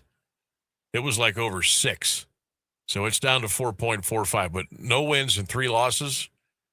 And the fact that you've walked 11 and 30 innings, that's a little bit of an alarm right there. All right, we're going to step out. It's 5:54 here on the show. Chance to squeeze a quick call in, 330-821-1310. Get a text in at 330-924-7088. You can also get in on the Sam Bourquin Show poll question of the day as we round third here and head home. What was the worst chore you had to do growing up as a kid? You can get those to us in all of our social media platforms as well. We'll take a break. We'll come back and start to wrap things up here on a Tuesday, 1310 WDPN. Do you have trouble getting in and out of the bathtub? Are you afraid you'll slip and fall entering or exiting a tub? Safe Step walk-in tubs can transform your bathtub from an area of concern to a calming refuge. Call them today at 1-800-498-2098 and save $1,600. Safe Step walk-in tubs and showers are proudly made in Tennessee and offer an ultra-low step-in, avoiding that difficult climb over a traditional bathtub wall. They also offer a variety of therapeutic benefits that may help soothe your aching muscles and joints, increasing your mobility, boosting your energy, and improving your sleep. Safe Step walk-in tubs are designed to easily fit your existing tub space and are often installed in as little as 1 day. Just dial 1-800-498-2098 today to save $1,600 and receive a free shower package. That's 1-800-498-2098 for a free no-obligation consultation and to save $1,600. Safe Step walk-in tubs. Safety never felt so good. We learn valuable life lessons from our loved ones. Lessons that protect our home and keep us safe. Like avoiding pests, such as cockroaches, that can be attracted to leaking pipes. Or mice that are drawn to left-out food. And standing water around your home can be a breeding ground for mosquitoes. Stopping pests that can spread disease is a valuable life lesson to pass down from one generation to the next. Learn how you can have a healthy, pest-free home. Visit pestworld.org. A public service message from the National Pest Management Association.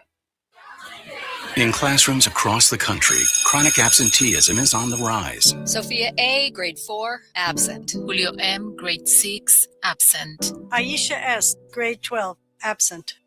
These absences are often due to the absence of crucial needs, like transportation, healthcare, a working computer, mental health support.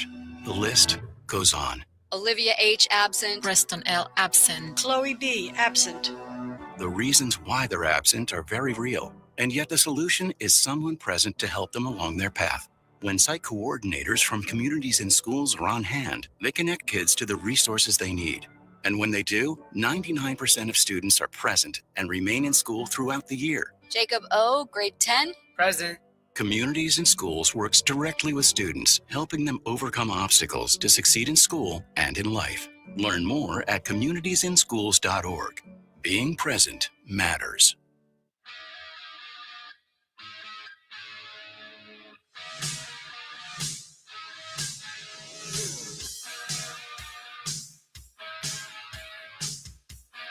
Okay.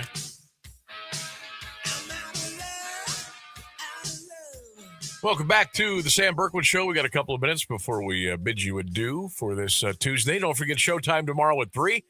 We'll talk some NBA hoops. We'll talk some Cavs with Sean Devaney from Heavy Sports. We will talk with NFL.com's Nick Shook.